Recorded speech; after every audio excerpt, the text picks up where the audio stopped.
सोचो, एक बंदा इतना गेम एडिक्ट हो जाए कि पूरे 10 साल लगा दे सिर्फ फाइनल बॉस रूम तक पहुंचने के लिए, और जब फाइनली वहां पहुंचता है तो पता चलता है कि ये सब सिर्फ एक टेस्ट था, ये डिसाइड करने के लिए कि तुम इस वर्ल्ड में एंटर करने लायक हो या नहीं। और ऊपर से ट्विस्ट ये कि तुम वही बारबेरियन कैरेक्टर बन जाते हो जो तुमने गेम कंप्लीट करने के लिए चूज किया था। ये स्टोरी है हमारे एमसी की, एक ऐसा बंदा जो हमेशा वीक था, हॉस्पिटल में काफी टाइम स्पेंड करता था और गेमिंग का उतना ही एडिक्ट था जितना मेन, लेकिन वो फ्रस्ट्रेट हो चुका था क्योंकि अच्छे गेम्स पहले जैसे रिलीज ही नहीं हो रहे थे। फाइनली उसे एक फोरम मिला जहां एक नए गेम के बारे में डिस्कशन हो रहा था। बोला गया कि ये गेम बाकी सबसे अलग है और प्लेयर से एक 100% एफर्ट डिमांड करता है। गेम का नाम था डंजन्स एंड स्टोन, एक इंडी आरपीजी जिसमें W2 ग्राफिक्स थे। शुरू में हमारे बॉय को गेम इतना एक्साइटिंग नहीं लगा क्योंकि वो सिर्फ इंग्लिश में अवेलेबल था, लेकिन फ्री होने की वजह से उसने ट्राई करने का डिसाइड किया। कैरेक्टर सेलेक्ट करने का टाइम आया तो ऑप्शंस थे ह्यूमन, ड्वार्फ, एल्फ, बारबेरियन और फरी। साथ ही एक मिस्टीरियस ऑप्शन भी था जिसमें 3 क्वेश्चन मार्क्स थे जो रैंडम या सीक्रेट कैरेक्टर लग रहा था। उसने रैंडमली बारबेरियन सेलेक्ट कर लिया, ये सोचकर कि वो ज्यादा टाइम तक गेम नहीं खेलेगा। इनिशियली गेम उसे इंप्रेसिव नहीं लगा, लेकिन कुछ ही मिनट्स में वो पूरी तरह हुक हो गया। टाइम का पता ही नहीं चला। गेम में यूनिक क्लासेस और मैकेनिक्स थे, कुछ बहुत यूजफुल, कुछ बिल्कुल यूजलेस। एनपीसीज के साथ अलायंसेस बनाना पड़ता था और अगर मर जाओ तो गेम दोबारा शुरू से स्टार्ट होता था। शुरू में ये मैकेनिक एक्साइटिंग लगा, लेकिन बार बार मरने के बाद वो फ्रस्ट्रेट होने लगा। फिर भी उसने गिव अप नहीं किया। वो हॉस्पिटल में गेम खेलता रहा, फिर सिविल सर्वेंट बनने के दौरान, कॉलेज के टाइम और जॉब करते हुए भी। इन सब के बीच वो डंजन्स एंड स्टोन खेलना कभी नहीं छोड़ा। फिर भी उसकी परसिस्टेंस के बावजूद वो बार बार मर रहा था। ऐसे ही 9 साल निकल गए और अब फाइनली वो फाइनल बॉस रूम तक पहुंच गया था। अब इस गेट तक पहुंचकर उसने रिलीफ की सांस ली और सेलिब्रेट भी किया, ये सोचकर कि शायद किसी और ने इतने साल इस गेम को डेडिकेट नहीं किए होंगे। अब सबसे बड़ा सवाल था, अंदर जाना है या नहीं। जब उसने यस सेलेक्ट किया, गेम ने वार्न किया कि शायद वो वापस ना आ सके और पूछा कि क्या वो श्योर है। वार्निंग ऐसे लग रही थी जैसे गेम खुद उसे कॉशन कर रहा हो, लेकिन प्रोटैगनिस्ट को फर्क नहीं पड़ा और उसने कंफर्म कर दिया। जैसे ही उसने यस दबाया, गेम लोड होने लगा और वो इमेजिन करने लगा कि फाइनल बॉस कैसा होगा। तभी गेम ने एक शॉकिंग चीज रिवील कि अबिस गेट तक पहुंचना सिर्फ ट्यूटोरियल कंप्लीट करना था। प्रोटैगनिस्ट स्टन रह गया, इतना सब सिर्फ ट्यूटोरियल था। उसका फ्रस्ट्रेशन और बढ़ गया जब गेम का टेक्स्ट अचानक कोरियन में चेंज हो गया। गुस्से में उसने सोचा कि उसने कितना टाइम वेस्ट कर दिया। उसी मोमेंट गेम ने उसका टारगेट कंफर्म किया और मॉनिटर से एक स्ट्रेंज लाइट निकलने लगी। वो लाइट उसे पूरी तरह इनगल्फ कर गई और उसने शार्प पेन फील किया। जब उसका बॉडी उसमें खींच लिया गया, उसकी कॉन्शियसनेस फेड होने लगी और दूर से एक आवाज सुनाई दी। वो आवाज धीरे धीरे लाउड होती गई, यंग वॉरियर्स को कंग्रेचुलेट करते हुए कि वो सेक्रेड रेल्म में एंटर हुए हैं ट्रू वॉरियर्स बनने के लिए। जब उसने आंखें खोली, सब कुछ बदल चुका था। हर तरफ टॉर्चेस थीं और उसके आस पास स्ट्रॉन्ग मस्कुलर बारबेरियंस खड़े थे। उसका अपना बॉडी भी बिल्कुल अलग फील हो रहा था, फिट, हार्ड मसल्स और टैटूज से कवर्ड। सबसे ऊपर एक ओल्ड एस जैक्ट गीजर चिल्लाता हुआ सबको बोल रहा था कि अपने वेपन्स चूज करो। तब उसे रियलाइज हुआ कि वो वही बारबेरियन बन चुका है जो उसने गेम में चूज किया था। ओल्ड मैन वॉरियर्स को आगे बुला रहा था वेपन्स चूज करने के लिए। पहला था कराक, वैनन का तीसरा बेटा, जिसने डबल हेडेड एक्स चूज किया। जैसे ही उसने वेपन सेलेक्ट किया, अनाउंस हुआ कि वो वॉरियर बन गया। फिर फेनाइड एनी को बुलाया गया। एक के बाद एक सब अपने वेपन्स चूज करने लगे। ओल्ड मैन उन्हें ब्लेस कर रहा था, बोलते हुए may the grace of Raphonia be with you young warriors. उस मोमेंट पर प्रोटैगनिस्ट को समझ आ गया कि वो सच में डंजन्स एंड स्टोन के वर्ल्ड में आ चुका है। सिर्फ बारबेरियन नहीं बना, बल्कि अब वो अपनी चोजन कैरेक्टर की लाइफ जी रहा है। जैसे ही वो सब प्रोसेस कर रहा था, पास खड़ा कोई बोल पड़ा कि ये रियल नहीं हो सकता। एक टेरिफाइड बारबेरियन ने लाउड बोला कि वो सब डंजन्स एंड स्टोन गेम के अंदर हैं। ये सुनकर प्रोटैगनिस्ट को रियलाइज हुआ कि वो अकेला नहीं है जो इस स्ट्रेंज वर्ल्ड में फंसा है। अचानक ओल्ड बारबेरियन चिल्लाया, किसने बोला? प्रोटैगनिस्ट शॉक में तुरंत चिल्लाया कि वो नहीं था और गुस्से में उस बंदे को ग्लेयर किया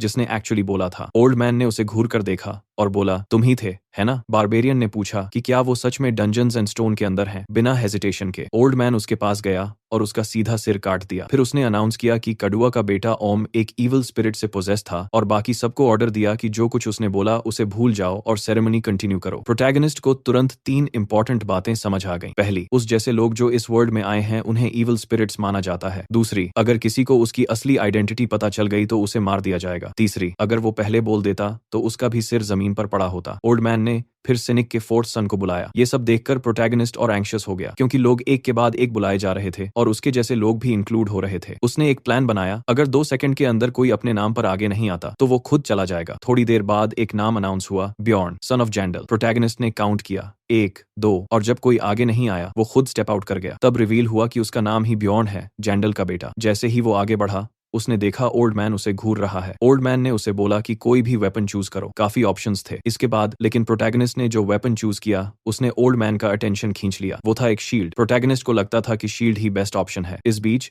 गेम के बाहर सिस्टम ने ऑटोमेटिकली एक अपडेट शो किया। Objects overall level plus 24 increase हो गया था और ये इन्फॉर्मेशन एडमिनिस्ट्रेटर को सेंड हो गई। साथ ही प्रोटैगनिस्ट का स्टेटस भी दिखाया गया। जब उसने इनिशियली बारबेरियन क्लास चूज की थी तब उसने स्वॉर्ड पिक किया था क्योंकि वो पावरफुल लग रहा था, लेकिन एक बड़ा प्रॉब्लम था, वो बार बार एक नूब की तरह मर रहा था। मॉन्स्टर्स तक कंफ्यूज हो गए थे कि ये बंदा इतनी बार कैसे मर रहा है। उसने 2-हैंडेड एक्सेस, मेसेस, हैमर्स सब ट्राई किया, लेकिन रिजल्ट हर बार सेम था। वो बर्जर्क मोड में जाता और फिर मर जाता। एक दिन जब वो टाउन में घूम रहा था उसे एक शील्ड मिला, ये अलग था। तब उसे रियलाइज हुआ कि बारबेरियन क्लास की वाइटैलिटी हाई होती है जो टैंकिंग के लिए परफेक्ट है। शुरू में शील्ड यूज करना मुश्किल था क्योंकि उसके स्किल्स मास्टर करने में टाइम लगता था, लेकिन बाद में जब उसने स्ट्रॉन्गर मॉन्स्टर्स को डिफीट करना शुरू किया वो ऑलमोस्ट इनविंसिबल हो गया। एक्चुअली बारबेरियन क्लास काफी ओवरपावर्ड निकला, इसीलिए उसने शील्ड चूज किया। सेरेमनी कंप्लीट होते ही लैबिरिंथ के गेट्स ओपन हो गए। जिस टाउन में ये लैबिरिंथ था उसका नाम राफ्टोनिया था। लीडर के ऑर्डर पर सब लोग अंदर रश कर गए। सब एक साथ मूव कर रहे थे, लेकिन किसी को पता नहीं था कि वो जा कहां रहे हैं। अचानक जो बंदा लीड कर रहा था वो मुड़कर बोला कि उसे रास्ता याद नहीं है। ये सुनकर सब गुस्से में आ गए और उसे टेम्पररी लीडर पोजीशन से हटा दिया। फिर आइनार, फेनलाइन की सेकंड डॉटर, ने लीड लिया। प्रोटैगनिस्ट चुपचाप सब ऑब्जर्व कर रहा था। कुछ देर बाद एनर ने अनाउंस किया कि उसे भी रास्ता याद नहीं है। वो डिजेक्टेड लग रही थी और प्रोटैगनिस्ट समझ गया कि ऐसे नहीं चलेगा, लेकिन वो खुद भी ज्यादा स्टैंड आउट नहीं हो सकता था। उसने उसे साइड में ले जाकर एक ग्रुप की तरफ पॉइंट किया जो लैबिरिंथ की तरफ जा रहा था और सजेस्ट किया कि उन्हें फॉलो करते हैं। आइनर ने बात समझ ली और तुरंत सबको बोला कि उसे अब रास्ता याद आ गया है। थोड़ी देर बाद वो लोग लैबिरिंथ एंट्रेंस तक पहुंच गए। प्रोटैगनिस्ट सोचने लगा कि क्या अंदर जाना सही डिसीजन है। उसने ये भी सोचा कि क्या वो बारबेरियन ग्रुप छोड़ दे। उसकी पिछली लाइफ में वो हमेशा बीमार रहता था, कभी फाइट नहीं किया था। क्या वो यहाँ मॉन्स्टर्स को हरा पाएगा? कम से कम उसे गेम के टैक्सेस पे करने थे। डंजन्स एंड स्टोन में 20 साल के बाद टैक्स देना मैंडेटरी था। जो पे नहीं करते थे उन्हें लिटरली मार दिया जाता था। पैसे कमाने के दो तरीके थे, या तो लैबिरिंथ में जाकर मॉन्स्टर्स से फाइट करो या फिर बार्स या मार्केट्स में छोटे काम करो। लेकिन प्रॉब्लम ये थी कि बारबेरियन की रेपुटेशन एक वाइल्ड और डिस्ट्रक्टिव इंसान की थी, गेम सेटिंग की वजह से। अच्छी बात यह थी कि बारबेरियंस को स्टार्टिंग से वेपन्स मिलते थे। बुरी बात यह थी कि लैबिरिंथ सिर्फ महीने में एक बार ओपन होता था और अब बंद होने में सिर्फ 10 मिनट बचे थे। प्रोटैगनिस्ट अभी भी अपनी डिलेमा में फंसा हुआ था। तभी एनार ने उसका हाथ पकड़ा और उसे आगे खींचने लगी, बोलते हुए कि जल्दी करो, पोर्टल श्रिंक हो रहा है। उसने उसे बोला कि वो आगे बढ़े, वो फॉलो करेगा। जाने से पहले उसने उसे थैंक यू बोला। उसने कहा कि जरूरत नहीं है, लेकिन एनार इंसिस्ट करने लगी कि वो उसकी तरह स्मार्ट बनना चाहती है। उसने कभी इतना इंटेलिजेंट बारबेरियन नहीं देखा था और वो उसके जैसा बनना चाहती थी। प्रोटैगनिस्ट ने अंदर ही अंदर सोचा कि उसके लिए उसे किसी और क्लास में रिबॉर्न होना पड़ेगा क्योंकि बारबेरियंस नेचुरली फूलिश होते हैं। लेकिन उसने उसकी फीलिंग्स हर्ट नहीं की और बस बोला, नॉर्मल इंसान की तरह सोचो और एक्ट करो। वो खुशी से उसे फिर थैंक यू बोलती है और प्रॉमिस करती है कि अगर वो लैबिरिंथ से जिंदा वापस आया तो वो उसे रिवॉर्ड देगी। प्रोटैगनिस्ट सोचने लगा कि वो कैसा रिवॉर्ड देगी और क्या उनके बीच कुछ डेवलप हो सकता है, लेकिन एक लाइन उसके दिमाग में अटक गई, अगर तुम जिंदा वापस आए। इस गेम में बारबेरियंस डेथ से नहीं डरते, उन्हें फर्क नहीं पड़ता। प्रोटैगनिस्ट ने उससे पूछा, क्या तुम्हें मरने से डर लगता है? एनर थोड़ी देर सोचती है और पूछती है, क्या ये ऑब्वियस नहीं है? हाँ, उसे डर लगता है, लेकिन वो एक बॉर्न वॉरियर है। अगर तुम फाइट नहीं कर सकते तो तुम बारबेरियन नहीं हो। ये रियलाइजेशन उसके लिए क्लियर था। उसे लैबिरिंथ में एंटर करना ही होगा और बस अपने फियर को कॉन्कर करते हुए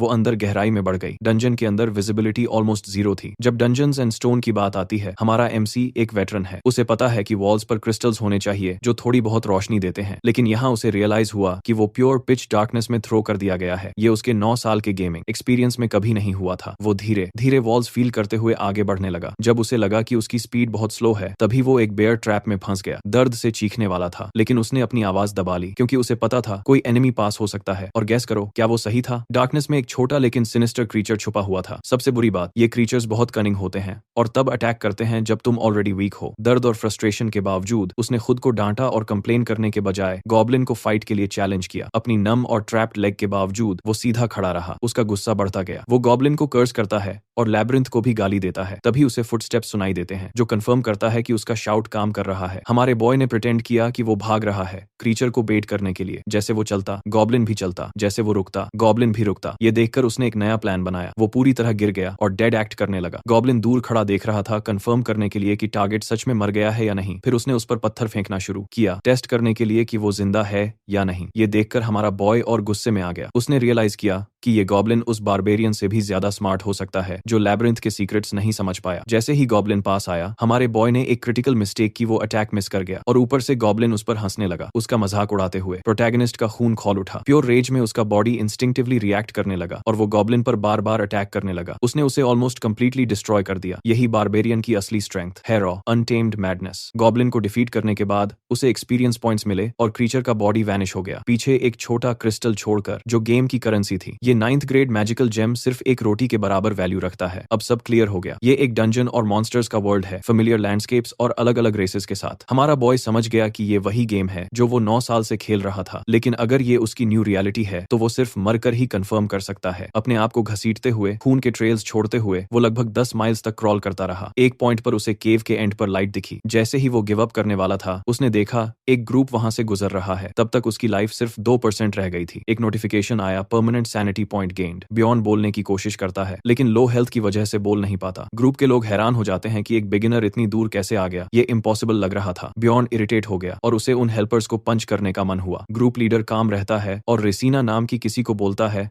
बारबेरियन को हील करने के लिए। बियॉन्ड सोचता है क्या उनके पास प्रीस्ट है, शायद वो बच जाए, लेकिन रेसिना बिना रीजन रिफ्यूज कर देती है। लीडर पहले से एक्सपेक्ट कर रहा था तो वो किसी और को पोशन देने को बोलता है। हीलर रिलक्टेंटली एग्री करती है, बोलते हुए कि डिवाइन पावर्स बाद में चाहिए हो सकती हैं, लेकिन अभी पोशन काफी है। पोशन बियॉन्ड के पैर पर डाला जाता है जो इंस्टेंटली रीजनरेट होने लगता है, लेकिन अनबेरेबल पेन के साथ। बियॉन्ड दर्द से चिल्लाता है, लेकिन थोड़ी देर में उसका पैर बिल्कुल ठीक हो जाता है। वो खड़ा हो जाता है, लेकिन ये हीलिंग फ्री नहीं थी। अब ग्रुप इन्फॉर्मेशन चाहता है। वो पूछते हैं कि एक बिगिनर यहाँ कैसे पहुंच गया। बियॉन्ड ऑनेस्टली बोलता है कि उसे कुछ नहीं पता, वो बस भटक कर यहाँ आ गया। पलाडिनो बोलता है कि ऐसा फिनोमेनॉन 100 साल में एक बार होता है। बियॉन्ड अपनी बैड लक पर रिग्रेट करता है। इन्फॉर्मेशन लेने के बाद ग्रुप बोलता है कि उसे पोशंस के पैसे नहीं देने पड़ेंगे क्योंकि लैबिरिंथ में टाइम ही मनी है। बियॉन्ड को अजीब लगता है कि ये लोग उस पर इतना टाइम इन्वेस्ट कर रहे हैं, फिर भी वो जिंदा बचने पर खुश है। ग्रुप उस डायरेक्शन में बढ़ता है जहां से बियॉन्ड आया था, ब्लड ट्रेल फॉलो करते हुए। थोड़ी देर बाद पोशन वेंडर बोलता है कि बारबेरियन लकी है। ब्लॉन्ड बंदा अग्री करता है, बोलते हुए कि स्टार्टिंग में इतना सर्वाइव करना नॉर्मल नहीं है। एक और औरत बोलती है कि रेड हेयर्ड बंदे ने पोशंस यूज नहीं किए और लीडर ने प्रोटैगनिस्ट को सेव किया। पोशन वेंडर मना नहीं करता, लेकिन पॉइंट आउट करता है कि प्रीस्ट ने भी सेम किया। एनवायरनमेंट टेंस हो जाता है, हार्श वर्ड्स एक्सचेंज होते हैं और वो स्पेक्युलेट करने लगते हैं कि बारबेरियन का ब्लड कितना दूर तक स्प्रेड हुआ होगा। आर्चर सोचता है क्या ये सच में लक था। ग्रुप चलता रहता है और फाइनली रुकता है लैबिरिंथ के सेकंड फ्लोर के पोर्टल के सामने। ये देखकर सब खुश हो जाते हैं, लेकिन जैसे ही वो एंटर करने वाले होते हैं, एक औरत बोलती है रुक जाओ और पूछती है क्या वो जो पड़ा है वो बारबेरियन का सैडल है। Old man light magic use करता है और उनका पूरा पाथ इल्यूमिनेट हो जाता है। ब्लड ट्रेल अब भी क्लियरली विजिबल है, जो सबको शॉक कर देता है। ओल्ड मैन लीडर से पूछता है कि बारबेरियन कितनी दूर ट्रैवल कर गया। ब्लॉन्ड बंदा एस्टिमेट करता है लगभग 10 माइल्स। ये रियलाइजेशन सब पर हिट करता है, अगर कोई बंदा इतनी दूर क्रॉल कर गया तो उसके पास मॉन्स्टरस स्ट्रेंथ होनी चाहिए। रेड हेयर्ड बंदा ये सोचकर कांप जाता है कि क्या वो खुद इतना पेन एंड्योर कर पाता। उसे याद आता है कैसे बारबेरियन ने अपना राइट हैंड एक्सटेंड किया था और एक मैजिक जेम दिखाया था। इसका मतलब बारबेरियन इतनी दूर क्रॉल करता रहा बिना ये जाने कि वो सरवाइव करेगा या नहीं, फिर भी उसने अपना बार्गेनिंग टूल नहीं छोड़ा और लाइफ को पकड़ के रखा। रेड हेयर्ड बंदा तुरंत अपनी पहले वाली बातें वापस ले लेता है और अपने टीममेट से पूछता है क्या उन्हें बारबेरियन का नाम याद है। अब तक सब सोचते थे कि बारबेरियंस एक माइंडलेस रेस है जो सिर्फ स्लॉटर करती है, लेकिन ये बंदा अलग लग रहा है। मीनवाइल अपना एमसी गॉब्लिन से फाइट कर रहा है, सिर्फ शील्ड और फिस्ट्स का यूज करके उन्हें बीट कर रहा है। धीरे धीरे वो उनके पैटर्न समझ लेता है और रास्ते में लगे ट्रैप्स को भी हैंडल करता चला जाता है। जब गॉब्लिन्स पीछे से अटैक करते हैं, वो तुरंत मुंह कर शील्ड से उनकी पिटाई कर देता है, लेकिन एक बड़ा प्रॉब्लम आ जाता है, भूख। ट्राइब लीडर ने उसे फूड का बैग दिया था, लेकिन वो फट गया और अब उसके पास सिर्फ 7 में से 2 ब्रेड पीसेस बचे हैं। सिचुएशन समझकर वो रैशनिंग स्टार्ट करता है, थोड़ा सा ब्रेड खाता है और बोलता है कि काफी टेस्टी है, लेकिन अब प्यास लग रही है। वो सोचता है डंजन में पानी कहाँ मिलेगा। गेम में तो कभी पानी पीने की जरूरत नहीं पड़ती थी, लेकिन रियल लाइफ सिनेरियो में सब कुछ ज्यादा टफ लग रहा है। फ्रस्ट्रेटेड होकर बियॉन्ड उठता है और पानी ढूंढने निकल पड़ता है। कुछ देर बाद उसे पानी की आवाज सुनाई देती है और एक कोने में किसी को पानी पीते हुए देख लेता है। जैसे ही वो पास जाता है, वो बंदा तुरंत निकल जाता है। बियॉन्ड वहीं बैठकर अपने क्रिस्टल्स काउंट करता है, लगभग 40 के आसपास। लेकिन अब एक और प्रॉब्लम, फटीग। उसे पता है कि उसे सोना पड़ेगा। डंजन में सोने के 2 तरीके हैं, पहला बस लेट जाओ और अपनी किस्मत भगवान पर छोड़ दो, दूसरा एक स्लीपिंग पार्टनर चूज करो। लेकिन प्रोटैगनिस्ट को यह एक्सपेक्ट नहीं था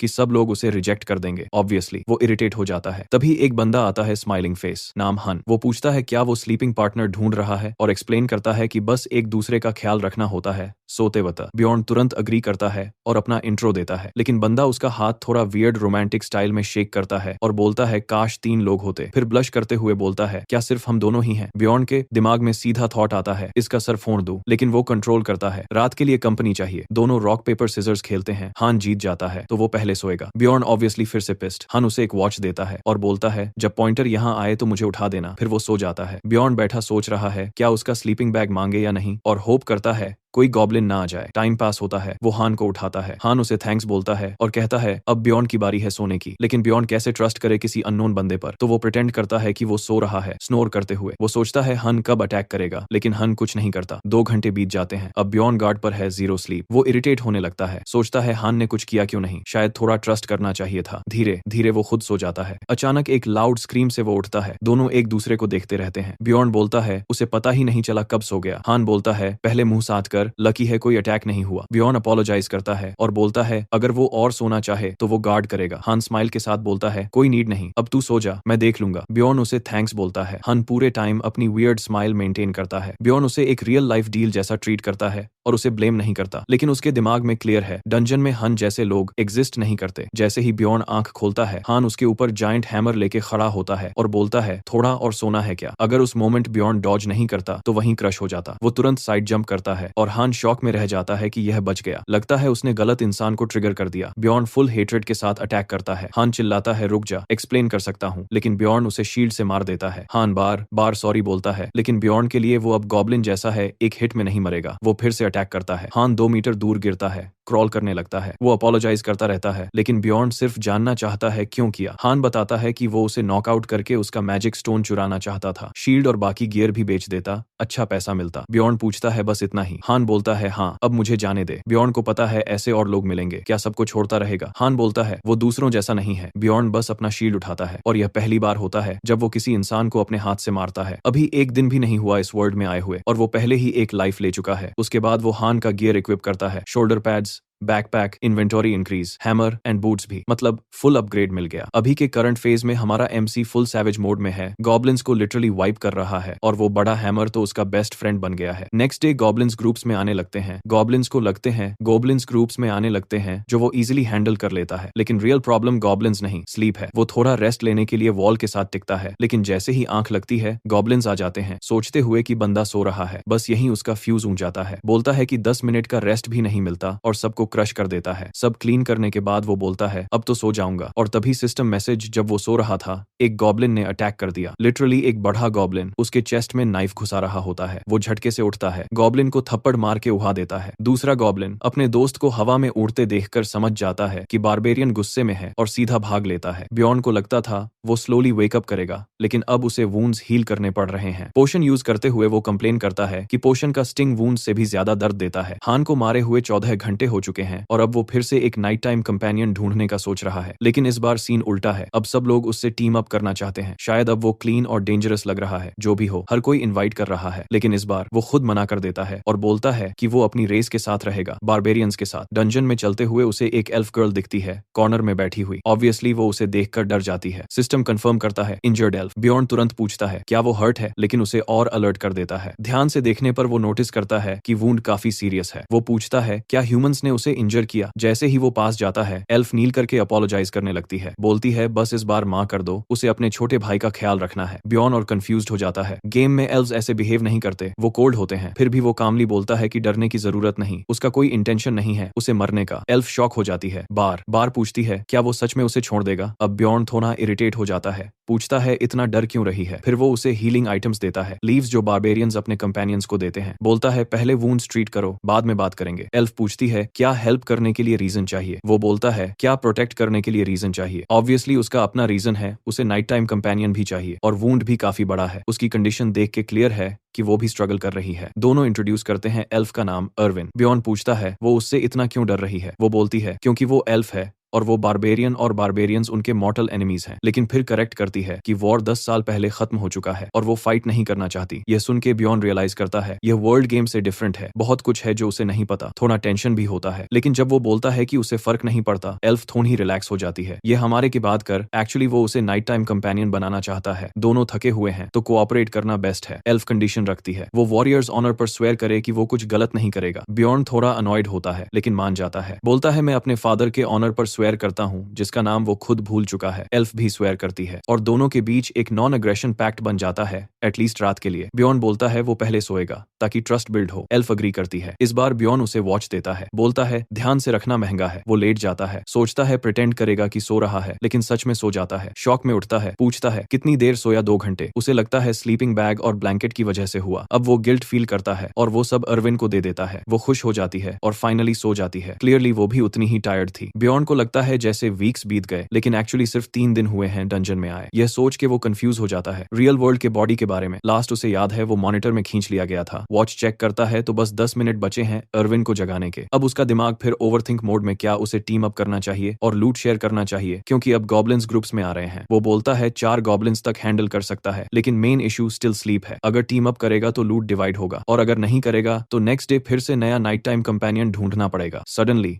उसको 2 ह्यूमंस अपनी तरफ आते हुए दिखते हैं। वह ऑलरेडी आपस में विस्पर कर रहे होते हैं कि क्या यही वह एल्फ है जिसे हम ढूंढ रहे थे। उनमें से एक बोलता है कि हाँ यही है। ब्लॉन्डी ब्यॉन के पास आता है और पूछता है कि उसका एल्फ के साथ क्या रिलेशनशिप है। ब्यॉन सीधा बोल देता है कि वह उसकी नाइट टाइम कंपेनियन है, लेकिन जब वह मोटा ब्लॉन्डी पूछता है कि वह कितने टाइम तक साथ रहेंगे, तब ब्यॉन को गुस्सा आ जाता है और वह उसे सीधा बाहर में जाने को बोल देता है। इससे दोनों चिकन्स डर जाते हैं और वहां से भाग जाते हैं। हमारे बॉय को समझ आ जाता है कि वह लोग एल्फ को ढूंढ रहे हैं और उसे रियलाइज होता है कि अब उसे जगाने का टाइम आ गया है। जब वह उसे जगाता है तो वह धीरे से बोलती है कि बस 5 मिनट और ब्लैंकेट अपने ऊपर खींच लेती है। लेकिन यही ब्यॉन को डाउट होता है कि वह एक्चुअली सो नहीं रही थी, क्योंकि पहले ब्लैंकेट लूज था और अब वह उसे पकड़ रही है। सडनली हमारा बॉय उसे सीधा खींच के उठा देता है और एक बच्चे की तरह बिठा देता है। वह सीधा पूछता है कि वह सोने का नाटक क्यों कर रही थी, और वह उदासी से बोलती है कि अगर वह उठ जाती तो शायद ब्यॉन उसे छोड़ देता, क्योंकि उनका डील सिर्फ रात के लिए था। ब्यॉन को अब समझ आ जाता है कि वह क्यों प्रिटेंड कर रही थी, क्योंकि जैसे ही वह आंखें खोलती उनका अग्रीमेंट खत्म हो जाता और उसे फिर से अकेला सर्वाइव करना पड़ता। लेकिन उससे पहले वह पूछता है कि उसका उन 2 आदमियों से क्या कनेक्शन है, और वह फर्मली बोलती है कि कोई कनेक्शन नहीं है। फिर भी ब्यॉन को समझ नहीं आता कि उन्होंने उसे पहचाना कैसे, और वह एडमिट करती है कि शायद वह उस क्लैन से हो सकते हैं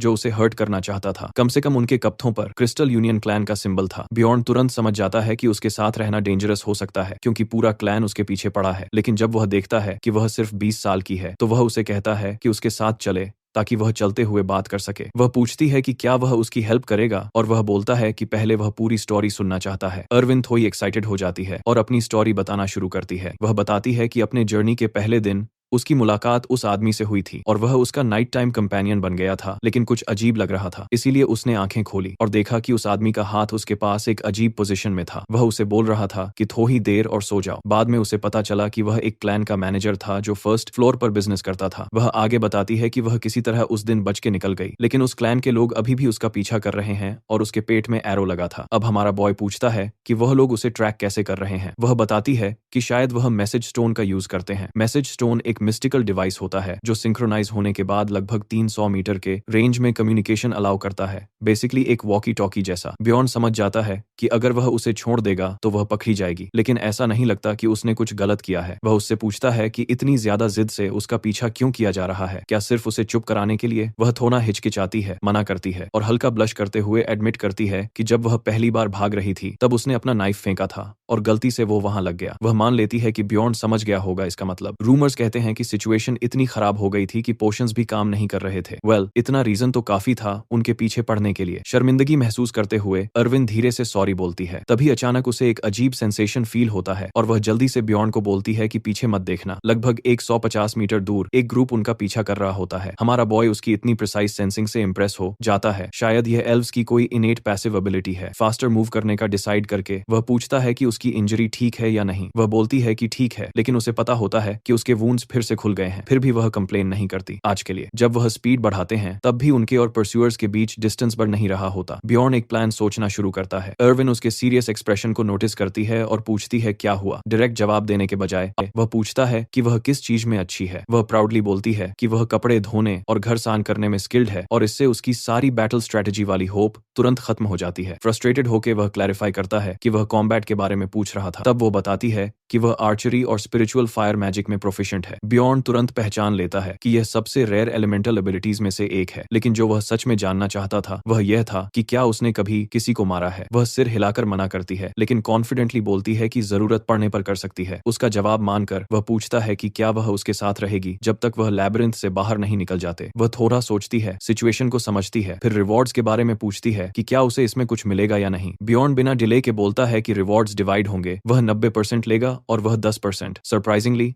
वह डील एक्सेप्ट कर लेती है। जैसे ही एनिमीज करीब आने लगे, अब सिर्फ 100 मीटर्स दूर रह गए थे। बियॉर्न को समझ आ गया कि उसे अपना प्लान चेंज करना पड़ेगा। उसने तुरंत डिसाइड किया कि वह डिटोर लेगा और अर्विन को बोला कि अपना फायर स्पिरिट समन करे। बिना किसी हेजिटेशन के उसने तुरंत उसकी बात मान ली। ऑब्वियसली हमारे बॉय ने एक्सपेक्ट नहीं किया था कि वह वापस इसी जगह आ जाएगा। ये वही स्पॉट था जहां वह पहली बार लैबिरिंथ के अंदर स्पॉन हुआ था, लेकिन वह इस बात पर ज्यादा सोच भी नहीं पाया था कि अर्विन ने वार्न किया कि एनिमीज और भी करीब आ रहे हैं। उसी वक्त बियॉर्न ने उससे बोला कि अपना फायर स्पिरिट अनसमन कर दे। अचानक पूरा एरिया अंधेरे में डूब गया। हमारा बॉय तुरंत समझ गया कि ये लोग एडवांस ट्रैकिंग टेक्निक्स यूज कर रहे हैं, क्योंकि कंप्लीट डार्कनेस के बावजूद उनमें से एक बंदा बिल्कुल वही रुक गया जहां वह थे। टाइम वेस्ट किए बिना बियॉर्न ने एल्फ को बुलाया और बोला कि एनिमीज पर एरो फायर करे। अर्विन ने अपना बो निकाला, एक परफेक्ट आर्चर स्टैंस लिया। उसका एक्सप्रेशन बिल्कुल कोल्ड और फोकस्ड था। उसने प्रिसाइज एम लिया और एरो छोड़ा जो सीधा टारगेट के हेड में जाके लगा। उसके दिमाग में एक थॉट आया कि शायद ये उसका पहला किल था। बियॉर्न ने उसकी तारीफ की और बोला कि अगर वह हेजिटेट करती तो शायद वह लोग डेंजर में पड़ जाते। जब वह गिर चुके बॉडी के पास पहुंचे, एक मैसेज स्टोन से आवाज आई। ट्रांसमिशन मल्टीपल लोग सुन रहे थे और तुरंत एक ऑर्डर दिया गया कि सब लोग गॉब्लिन डिस्ट्रिक्ट में गैदर हों। अब क्लियर हो गया था कि जो बियॉर्न और एल्फ को ट्रैक कर रहा था वह सायरन था। सायरन के बिलोंगिंग्स चेक करते हुए हमारे बॉय को 2 डैगर्स, एक बैग जो मैजिक क्रिस्टल्स से भरा हुआ था और एक पोशन मिला जो उसके बेल्ट से अटैच था। इस बीच अर्विन ने ऑलरेडी सायरन के क्लोथ्स पहन लिए थे। बियॉर्न ने कमेंट किया कि अब वह पहले से काफी बेटर लग रही है। फिर उसने बियॉर्न को सिखाया कि कम्युनिकेशन स्टोन कैसे यूज करते हैं, जो बस साइड बटन प्रेस करने जितना सिंपल था। तभी एक और मैसेज आया कि सायरन अब रिस्पॉन्ड नहीं कर रहा। वह एल्फ को ट्रैक कर रहा था, लेकिन अब डिफीट हो चुका है। वह गॉब्लिन डिस्ट्रिक्ट में है, एक बारबेरियन के साथ जो एक बड़ा हैमर यूज करता है। दोनों पर 10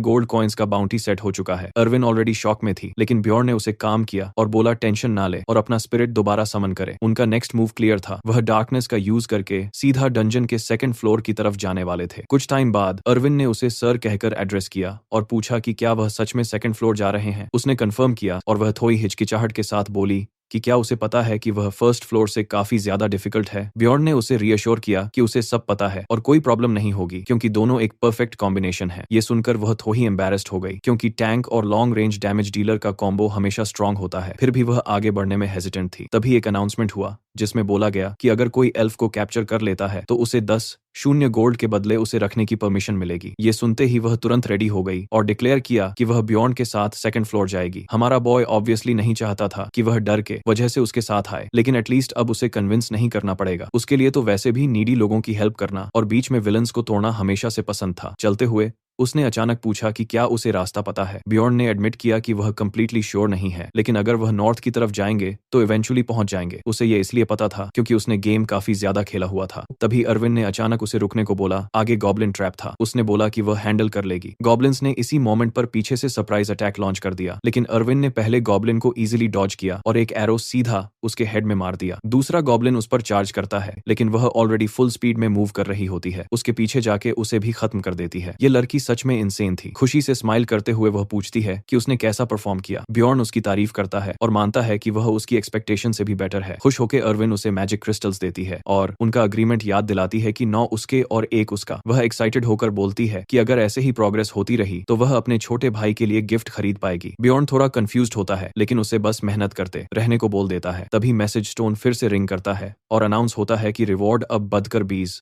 गोल्ड कॉइन्स हो गया है, डेड या अलाइव। जैसे हमेशा बियॉर्न उसे अश्योर करता है कि अंधेरे में कोई उनका पीछा नहीं कर पाएगा, लेकिन रिलैक्स करने का टाइम भी नहीं मिलता, क्योंकि एक नया प्रॉब्लम सामने आ जाता है। उनके सामने कई घूल्स खड़े होते हैं। वह उसकी तरफ मुंह कर पूछती है कि क्या वह उनसे फाइट करे। इस बार बियॉर्न सीधा बोलता है कि वह दोनों मिलकर लड़ेंगे डंजन एंड स्टोन में। जब कोई पहली बार किसी मॉन्स्टर स्पीशीज को डिफीट करता है तो उसे एक्स्ट्रा रिवॉर्ड्स मिलते हैं। इसका मतलब यह है कि जितनी ज्यादा डिफरेंट स्पीशीज के मॉन्स्टर्स वह मारेगा उतनी ही फास्ट उसका लेवल अप होगा। उनके लिए ये एक सॉलिड अपॉर्चुनिटी थी। बियॉर्न आगे बढ़ा और एनिमीज को सीधा तोड़ना शुरू कर दिया, जबकि पीछे से आने वाले एनिमीज को एरोज से इजिली खत्म किया जा रहा था। अपने साइड में एक रिलायबल कंपेनियन के साथ सब कुछ लिटरली बच्चों का खेल लग रहा था। जब वह गूल्स को मारते हुए आगे बढ़ते रहे, वह नॉर्थ की तरफ मूव करते रहे और ऐसे ही फाइट करते करते उनकी जर्नी का तीसरा दिन आ गया। रास्ते में उन्हें जमीन पर खून दिखा। उसका लुक देखकर क्लियर था कि वह गॉब्लिन का ब्लड नहीं था, लेकिन फिर वह किसका हो सकता था। थोड़ी दूर पर किसी का पैर लगभग कटा हुआ पड़ा था और एक सैंडल भी वहीं छूट गया था। ये वही जगह थी जहां हमारे बॉय ने पहली बार लैबिरिंथ में कदम रखा था और इसी जगह के बिल्कुल पीछे सेकंड फ्लोर का पोर्टल था। जब उसे याद आया कि वह कितना करीब था मरने के, उसके अंदर गुस्सा उभर गया। फ्रस्ट्रेशन में उसने अपना हैमर जमीन पर जोर से मारा और जोर जोर से गाली देने लगा। अर्विन डर के मारे हिल गई और तुरंत सॉरी बोलने लगी। उसे लगा कि शायद उसने कुछ गलत कर दिया, लेकिन रियलिटी में बियॉन्ड बस अपनी खुद की बैड लक से फ्रस्ट्रेट था। अगर वह किसी और डायरेक्शन से आया होता तो कब का सेकंड फ्लोर पर पहुंच चुका होता। उधर एल्फ की आंखों में आंसू आ गए। उसे लग रहा था कि सब उसकी वजह से हो रहा है। बियॉन्ड ने उसे समझाया कि टेंशन ना ले, ये उसकी गलती नहीं है। तब जाके उसे सिचुएशन समझ आई और पहली बार उसने उसके स्ट्रगल को फील किया। बियॉन्ड थोड़ा सरप्राइज हुआ कि उसने खुद से समझ लिया, लेकिन फिर उसने कुछ ऐसा बोला जिसने उसे कंफ्यूज कर दिया। वह पक्का मान रही थी कि उसके दोस्त हेवन चले गए हैं। उसे बिल्कुल समझ नहीं आया कि वह क्या बोल रही है। फाइनली वह मोमेंट आ गया जब उन्हें सेकंड फ्लोर के पोर्टल में एंटर करना था। एक नोटिफिकेशन आया जिसमें कंफर्म हुआ कि वह गॉब्लिन फॉरेस्ट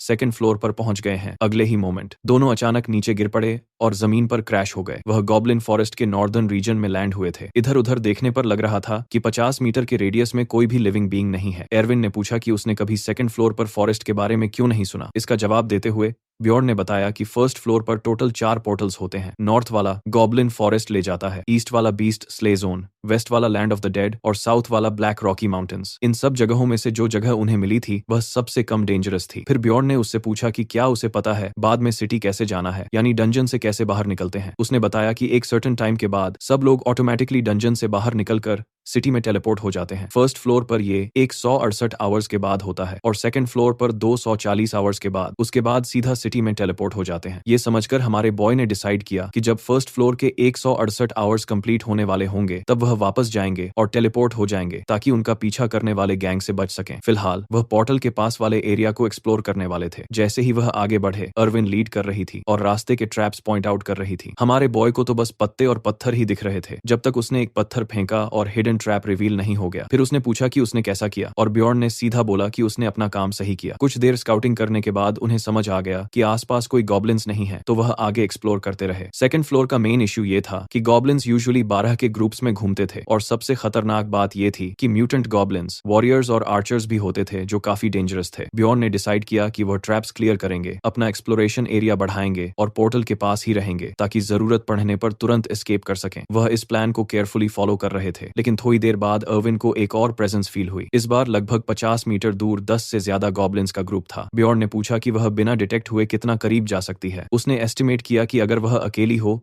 तो 30 मीटर तक जा सकती है। ये बात बिल्कुल सही थी क्योंकि बियॉन्ड का बुशेस में छुपना इमेजिन करना ही फनी लगता था। वह एक चलती फिरती ट्रक जैसा लगता था, जबकि एल्फ लड़की बिना आवाज के स्मूथली मूव कर सकती थी। थोड़ी देर बाद उसने गॉब्लिन्स को स्पॉट किया और बियॉन्ड को सिग्नल दिया। उसने एरो लोड किया और एक पावरफुल शॉट लिया। इस बार बियॉन्ड को दिखा भी नहीं कि एरो लगा या नहीं, लेकिन बिना रुके वह आगे बढ़ गया और उसे पीछे रहने को बोला। सीधा ग्रीन क्रीचर्स की तरफ बढ़ते हुए उसे एक अजीब चीज फील हुई। इतने सारे एनिमीज होने के बावजूद उसे डर नहीं लग रहा था। उल्टा उसका बॉडी खुद से बैटल के लिए रिएक्ट कर रहा था, जैसे उसे फाइट की क्रेविंग हो। उसका वॉरियर हार्ट लिटरली लड़ने के लिए तड़प रहा था। एक पावरफुल स्विंग के साथ उसने हैमर मारा और एक गॉब्लिन को ऑलमोस्ट हवा में उड़ा दिया। उसे खुद भी नहीं पता चला कि उसका एड्रेनलिन कितनी जल्दी स्पाइक हो गया। शील्ड उठाकर उसने फिर अटैक किया, लेकिन अचानक उससे डेंजर फील हुआ। एक गॉब्लिन उसका फेस काटने के बिल्कुल करीब आ गया था। अगर वह 1 सेकंड भी लेट होता तो उसका सर ऊं गया होता और ऑब्वियसली गॉब्लिन्स उसे 1 सेकंड का भी ब्रेक नहीं दे रहे थे। अगर वह अकेला होता तो शायद मुश्किल से बच पाता, वो भी इंजर्ड और थका हुआ। लेकिन वह अकेला नहीं था। हमारी फेवरेट एल्फ उसे लॉन्ग रेंज सपोर्ट दे रही थी, जिसकी वजह से वह बैटल फील्ड में फ्रीली फाइट कर पा रहा था। जब बियॉन्ड अपनी बात कंप्लीट करने ही वाला था तभी एक ग्रुप लोग वहां आ गया और उन्होंने सीधा ऑर्डर दिया कि वह लोग हिले नहीं। उनमें से एक आगे आया और पूछा कि तुम लोग यहाँ क्या कर रहे हो। एल्फ ने एक्सप्लेन करना स्टार्ट किया कि वह हंटिंग कर रहे हैं, लेकिन बियॉन्ड ने तुरंत उसे वार्न किया कि उन्हें जवाब देने की जरूरत नहीं है। बिना किसी हेजिटेशन के उसने उसे शोल्डर से पकड़ा और सीधा एसेंस की तरफ फेंक दिया। जैसे ही वह उसे टच करती है वह उसमें मर्ज हो जाती है। जो बंदा ये सब देख रहा था वह डेस्परेट और गुस्से से पागल हो गया। वह चिल्लाया कि ये एसेंस उनका है। जब एल्फ वापस आई, बियॉन्ड ने तुरंत उन्हें चैलेंज किया और बोला कि अगर लड़ना है तो आगे आओ। उसने पूछा कि क्या वह लोग बहरे हैं हैं और अपना हैमर रेडी कर लिया उन्हें क्रश करने के लिए। फाइट करने के बजाय वह ग्रुप सीधा मुकर फुल स्पीड से पोर्टल की तरफ भाग गया। बियॉन ने उन्हें पीछे हटने पर मजबूर कर दिया। प्रॉब्लम ये थी कि बियॉन के एनालिसिस के हिसाब से वह लोग पोर्टल की तरफ जा रहे थे ताकि सिटी वापस जा सकें, मतलब फ्यूचर में उनका फिर सामना हो सकता था, जो अवॉइड करना बेस्ट था। तभी एल्फ ने वार्न किया कि लगभग 50 मीटर दूर गॉब्लिन्स का ग्रुप है। बियॉन ने बोला कि उन्हें अवॉइड करने की कोशिश करते हैं, लेकिन ये प्लान तुरंत फेल हो गया। गॉब्लिन्स ने उन्हें ऑलरेडी डिटेक्ट कर लिया था। लास्ट मोमेंट पर उसने एक इंस्टेंट डिसीजन लिया कि उन्हें ऑपोजिट डायरेक्शन में भागना होगा। एल्फ ने प्लान कंफर्म किया, लेकिन जैसे ही वह बोलती है एक एरो सीधा उसके फेस की तरफ आता है। लकीली बियॉन ने तुरंत रिएक्ट किया और उसे सोर से पीछे खींच लिया, लेकिन कुछ गड़बड़ थी। ये एरो गॉब्लिन आर्चर्स का नहीं लग रहा था। ये वही लोग होंगे जो पोर्टल की तरफ भागे थे। बियॉन को समझ आ गया कि उन्होंने जानबूझकर गॉब्लिन्स को उनकी तरफ अट्रैक्ट किया और खुद दूसरी साइड एम्बुश में वेट कर रहे थे। अब कोई एस्केप नहीं था, तो उसने अर्विन को बोला कि अपनी पावर्स यूज करे, अब फाइट करना ही पड़ेगा। वह थोड़ी कंफ्यूज्ड हुई, लेकिन बियॉन ने तुरंत समझाया कि एसेंसेस स्पेशल एबिलिटीज देती हैं। जो एसेंस उसने अब्सॉर्ब किया था वह गॉब्लिन आर्चर का था, मतलब उसकी पावर काफी बढ़ गई थी। उसे एक पैसिव और एक एक्टिव एबिलिटी मिली थी। पैसिव एबिलिटी थी पॉइजन एरो, जो हर शॉट के साथ पॉइजन डैमेज देती थी। एक्टिव एबिलिटी थी थीफ स्टेप्स, जिससे वह स्टेल्थ मोड में जा सकती थी। बियॉन इंप्रेस हुआ कि वह बिना टाइम वेस्ट किए इसे एक्टिवेट कर पा रही है। उसने उसे बैग दे दिया और डिसाइड किया कि वो गॉब्लिन्स को अकेला हैंडल करेगा, जबकि वो पीछे वाले ह्यूमन आर्चर पर फोकस करेगी। ऑब्वियसली उसे ये प्लान पसंद नहीं आया, लेकिन बियॉन ने बोला कि आर्ग्यू करने का टाइम नहीं है। उसने ऑर्डर दिया कि वह हाइड करे और उसके सिग्नल का वेट करे, फिर ह्यूमन आर्चर पर अटैक करे। बियॉन सीधा गॉब्लिन्स की तरफ चार्ज करता है और एक ब्रूटल असॉल्ट शुरू कर देता है। वह इंसेन स्पीड से एक साथ डिफेंड और अटैक कर रहा होता है, मल्टीपल गॉब्लिन्स को एक साथ हैंडल करते हुए। जैसे ही आर्चर्स फिर से अटैक करते हैं, एक छोटी सी मिस्टेक से एक गॉब्लिन पीछे से उस पर वार कर देता है, लेकिन वह तुरंत रिएक्ट करता है और उस गॉब्लिन को एक ही ब्लो में खत्म कर देता है। लेकिन अर्विन के सपोर्ट के बिना आगे वाले एनिमीज को हैंडल करना मुश्किल हो रहा था। उसकी इंजरीज बढ़ रही थी और फटीग भी सेट होने लगा था। तभी उसे 2 एरोज आते हुए फील होते हैं, एक गॉब्लिन आर्चर का और एक क्रॉसबो वाले आदमी का। दोनों को ब्लॉक करना इम्पॉसिबल था, तो लास्ट मोमेंट पर उसने स्टाइलिश डिसीजन लिया और क्रॉसबो बोल्ट को ब्लॉक किया। रिजल्ट ये हुआ कि गॉब्लिन का पॉइजन्ड एरो उसके एल्बो में लग गया, जिससे उसके आर्म की मूवमेंट वीक हो गई। अब उसे चूज करना था शील्ड और हैमर में। उसने शील्ड चूज किया क्योंकि उससे डिफेंड और अटैक दोनों कर सकता था और ह्यूमन से भी प्रोटेक्शन मिलती। जैसे हमेशा वह पूरा फ्यूरियस मोड में चला गया और गॉब्लिन्स डर के भागने लगे। उसने डिसाइड किया कि उनका पीछा करने की जरूरत नहीं है, क्योंकि अभी उसके सामने और भी एनिमीज हैं। तभी ह्यूमंस आगे बढ़े और एक्नॉलेज किया कि उसने गॉब्लिन्स को अकेला हैंडल किया, जो काफी इंप्रेसिव था। बियॉन ऑलरेडी जानता था कि ये वही लोग हैं जिनका उसे अंदाजा था। जब उन्होंने एल्फ को इंसल्ट किया, उसका गुस्सा फट गया। उसने तुरंत उन्हें फाइट के लिए चैलेंज किया और प्रेशर डाला, लेकिन फाइट स्टार्ट करने के बजाय उन्होंने उसे ब्लैकमेल करने की कोशिश की। उन्होंने बोला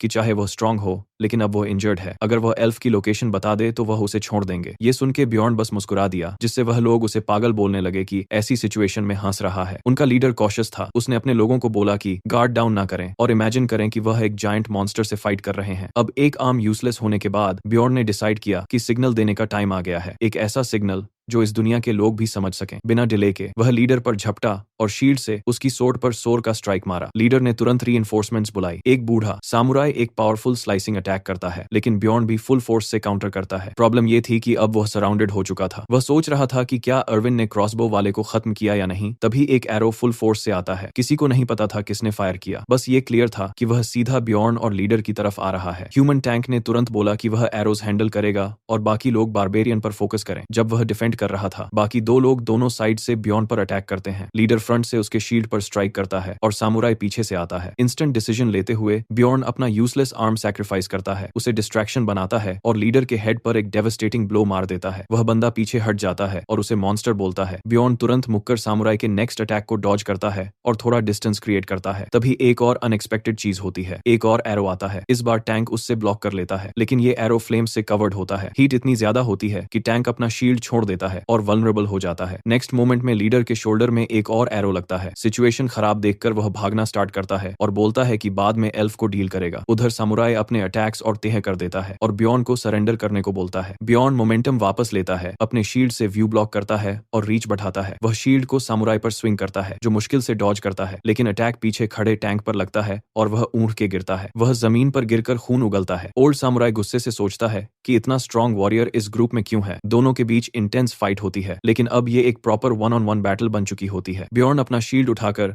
सीधा उसके हेड पर फेंकता है, फिर उससे कॉलर से पकड़ता है और गुस्से में उसकी गर्दन को काट लेता है। एंड में ब्यॉर्न सीधा खड़ा रहता है जबकि बाकी दोनों ओपोनेंट्स ऑलरेडी मर चुके होते हैं। सडनली अर्विन दौड़ते हुए हमारे एमसी के पास आती है। वह टेंशन में पूछती है कि क्या वह ठीक है और उसे पोशन लेने को बोलती है। उसकी जेन्युइन कंसर्न क्लियरली दिख रही होती है। पोशन पीने के बाद ब्यॉर्न को एक अजीब सेंसेशन फील होता है। उसका बॉडी ऐसा लग रहा होता है जैसे उबल रहा हो, हर वेन पल्स कर रही होती है, स्किन जल रही होती है और इचिंग भी हो रही होती है। कुछ देर बाद अर्विन उसे इंकरेज करती है और बोलती है कि वह हैंडल कर लेगा, लेकिन ब्यॉर्न का फोकस सिर्फ टाइम पर होता है। वह बताती है कि पोशन लिए हुए 10 मिनट हो चुके हैं और उनके पास सिर्फ 40 मिनट बचे हैं पोर्टल क्लोज होने से पहले। बिना डिले के ब्यॉर्न उसे बोलता है कि वह अपने कपड़े उतारे। ये सुन के अर्विन कंप्लीटली फ्लस्टर हो जाती है और फ्रीज हो जाती है, लेकिन फिर खुद को कन्विंस करती है कि उसने ये किसी रीजन से बोला होगा। वह धीरे धीरे अनड्रेस करना स्टार्ट करती है। तभी ब्यॉर्न क्लैरिफाई करता है कि वह उससे कपड़े उतारने को नहीं कह रहा था, बल्कि फॉलन एनिमीज के बॉडीज को स्ट्रिप करने को बोल रहा था। एम्बैरेस्ड होकर वह तुरंत रिकवर करती है और सिर्फ यूजफुल आइटम्स कलेक्ट करना स्टार्ट करती है। अननेसेसरी क्लोथ्स छोड़ देती है। बिना टाइम वेस्ट किए वह एक फॉलन आदमी से क्रॉसबो भी उठा लेती है। अब सिर्फ 26 मिनट बचे होते हैं तो दोनों फुल स्पीड में भागते हैं। फाइनली जब सिर्फ 8 मिनट बचे होते हैं, पोर्टल नजर आता है। जैसे ही काउंटडाउन 50 सेकंड्स पर आता है, दोनों पूरी स्पीड से उसमें डाइव कर देते हैं। ब्यॉर्न दूसरी साइड पर सीधा हेड फर्स्ट क्रैश करता है, जबकि अर्विन स्मूथली लैंड करती है। अपनी रफ लैंडिंग से इरिटेट होके वह ग्रोन करता है, लेकिन अर्विन एक्साइटमेंट से बोलती है कि ये पूरा एक्सपीरियंस कितना फन था। वह उसे थैंक्स बोलती है अच्छा काम करने के लिए। ब्यॉर्न उसकी बात एक्सेप्ट करता है और वह उसे याद दिलाती है कि अब वह एसेंस वाली कंडीशन के बारे में बात कर सकता है जो उसने पहले मेंशन की थी। लेकिन यहाँ डिस्कस करने का टाइम नहीं होता, तो वह डिसाइड करते हैं कि बाद में बात करेंगे। सिर्फ 8 सेकंड्स बचे होते हैं और ब्यॉर्न डेस्परेटली उस टैवर्न का नाम याद करने की कोशिश करता है जहां वह बाद में मिल सकते हैं। उसका दिमाग फुल स्पीड से काम कर रहा होता है, जैसे एक्सप्लोड होने वाला हो। जब सिर्फ 4 सेकंड्स बचते हैं, तब फाइनली उसे नाम याद आता है, ब्लैकवेल। जैसे ही वह नाम बोलता है,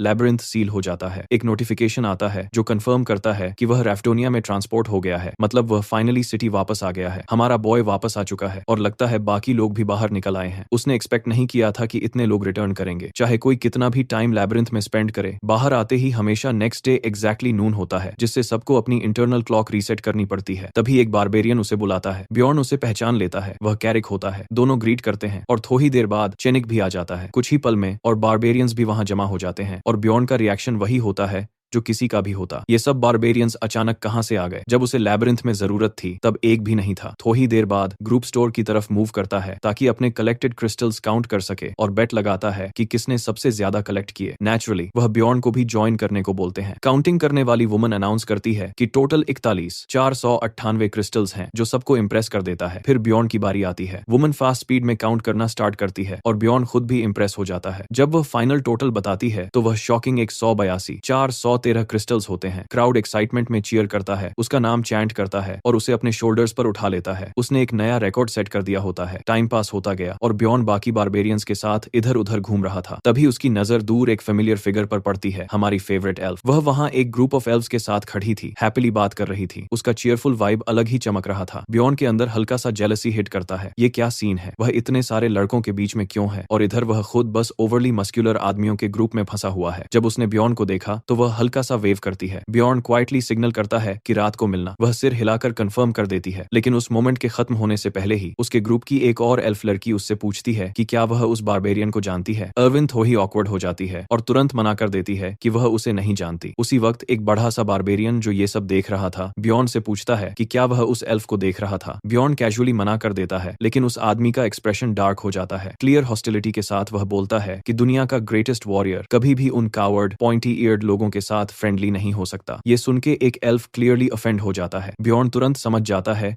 कि सिचुएशन खराब होने वाली है। मस्कुलर वॉरियर्स और एलिगेंट एल्व्स के बीच फाइट ऑलमोस्ट स्टार्ट होने वाली होती है, लेकिन किसी तरह टेंशन थोड़ा सेटल हो जाता है। सिटी में आगे बढ़ते हुए ब्यॉर्न देखता है लोग अपने फैमिलीज से मिल रहे हैं, भाई एक दूसरे को हग कर रहे हैं, पेरेंट्स खुश हैं। इन सबसे ख्याली सिटी वीपी की, लेकिन सब वापस नहीं आए। कुछ लोग अभी भी मिसिंग हैं। ये एक हार्श रियलिटी थी। रियल लाइफ में देखना गेम से बिल्कुल अलग फील देता है। फिलहाल सेलिब्रेशन का टाइम था। बारबेरियंस मग के बाद मग बियर पी रहे थे। विमेन भी पी रही थी, कुछ तो एक साथ 2 मग्स डाउन कर रही थी। ब्यॉर्न सोचता है कि वह यहाँ कर क्या रहा है। उसका प्लान था कि वह बारबेरियंस से कुछ सीखे, लेकिन यहाँ तो बस नॉन स्टॉप ड्रिंकिंग चल रही है। फ्रस्ट्रेटेड होके वह अचानक खड़ा होता है और बोलता है कि वह अभी जा रहा है। जैसे ही वह बोलता है, सारे बारबेरियंस उसकी तरफ देखने लगते हैं। कुछ पूछते हैं क्यों जा रहा है, लेकिन एंड में बस उसे गुड लक बोलते हैं और बेस्ट बारबेरियन वॉरियर कहकर विदाई देते हैं। थोड़ा दूर चलने के बाद उसे रियलाइज होता है कि बाहर की दुनिया कितनी पीसफुल है। डिफरेंट रेसेस एक साथ घूम रहे होते हैं। फिर वह एक इन में जाता है, बाथ लेता है और सोचता है कि अगर यहाँ सब इतना काम है तो यहाँ रहना बुरा नहीं होगा। बाथ के बाद वह सिर्फ अंडरवेयर में बेड पर लेट जाता है। इतना बड़ा है कि उसके पैर बेड से बाहर लटक रहे होते हैं। जैसे ही उसका सिर पिलो पर पड़ता है, उसके पुराने घर की यादें आ जाती हैं। जब वह उठता है तब रात के 9:18 बज चुके होते हैं। वह नून पर डंजन से निकला था, मतलब उसने लगभग 4-5 घंटे सोया होगा। नेक्स्ट डे वह एक टैवर्न के बारे में पूछता है, लेकिन पता चलता है कि वह बंद हो चुकी है। ओनर 10 साल पहले बेटिंग स्कैंडल में फंस गया था, इसलिए ओनर और टैवर्न दोनों का नाम चेंज हो गया। जब वह नया नाम पूछता है, उसे बताया जाता है कि अब उसका नाम पाइथन है और वह वही जगह है जहां वह खड़ा है। सब कुछ उससे थोड़ा डिफरेंट लग रहा था। जैसे ही वह बार के अंदर जाता है, आसपास से बार के अंदर एक लाइवली एटमॉस्फेयर उससे ग्रीट करता है। सब नॉर्मल लग रहा होता है जब तक वह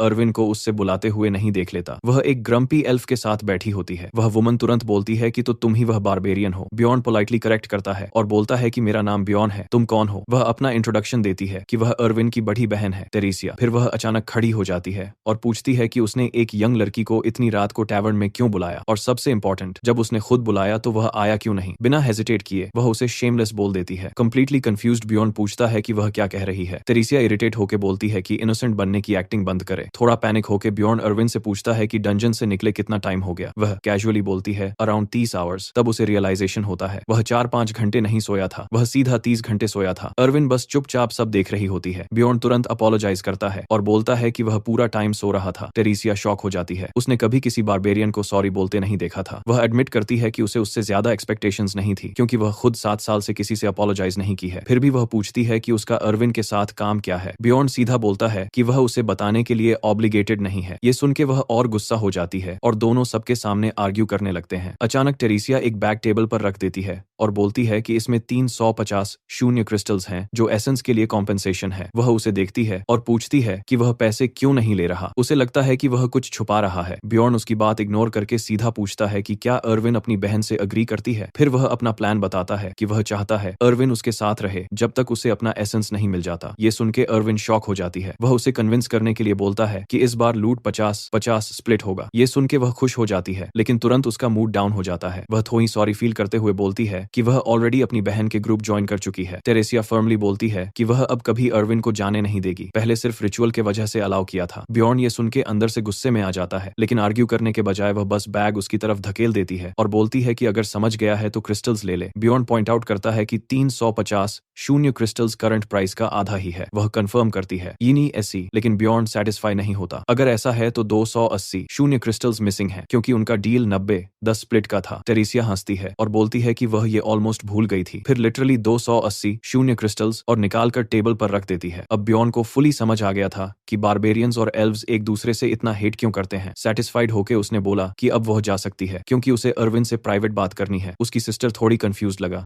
लेकिन उसके बोलने से पहले ही अर्विन ने उसका हाथ पकड़ा, उससे आने के लिए थैंक किया और बोला कि अब वह जा सकती है। उसे बारबेरियन को थैंक्स बोलना और बाय कहना है। उसकी सिस्टर इंप्रेस हो गई और फील किया कि अर्विन फाइनली मैच्योर हो रही है, लेकिन जाने से पहले वह हमारे बॉय की तरफ मूदती है और एक डिमांड रखती है कि वह ओथ ले कि वह अर्विन के साथ नहीं सोएगा। अगर वह कसम खा लेता है तो वह चली जाएगी। ये सुनते ही अर्विन पूरा रेड हो जाती है और ब्यॉन के दिमाग में अजीब थॉट्स चलने लगते हैं कि बस सोने से मना है या बाकी ऑप्शंस अलाउड हैं। लेकिन टेरेसिया लगातार इंसिस्ट करती रहती है तो ब्यॉन बिना केयर किए ओथ ले लेता है और बस वह फाइनली वहां से चली जाती है। जाते वक्त वह उसका थैंक्स करती है अर्विन को बचाने के लिए और उसे नाम से बुलाती है। यंग एल्फ शर्म से लाल हो जाती है, लेकिन ब्यॉन बिल्कुल अनअफेक्टेड रहता है। जैसे ही उसकी सिस्टर चली जाती है, अर्विन थोड़ी हिचकिचाहट के साथ पूछती है कि क्या वह उसके साथ रूड हो गई थी, क्योंकि उसने कभी अपनी सिस्टर को मना नहीं किया था। ब्यॉन उसे रियश्योर करता है कि सब ठीक है। फिर वह उसके पहले वाले ऑफर के लिए थैंक्स बोलती है, लेकिन एडमिट करती है कि वह ऑलरेडी अपनी सिस्टर के ग्रुप के साथ काम करने का डिसीजन ले चुकी है। सॉरी बोलते हुए वह कहती है कि वह होप करती है कि उससे प्रॉब्लम नहीं होगी। ब्यॉन सीधा बोल देता है कि कोई इशू नहीं है। बिना डिले के वह एक बैग निकालती है जिसमें 63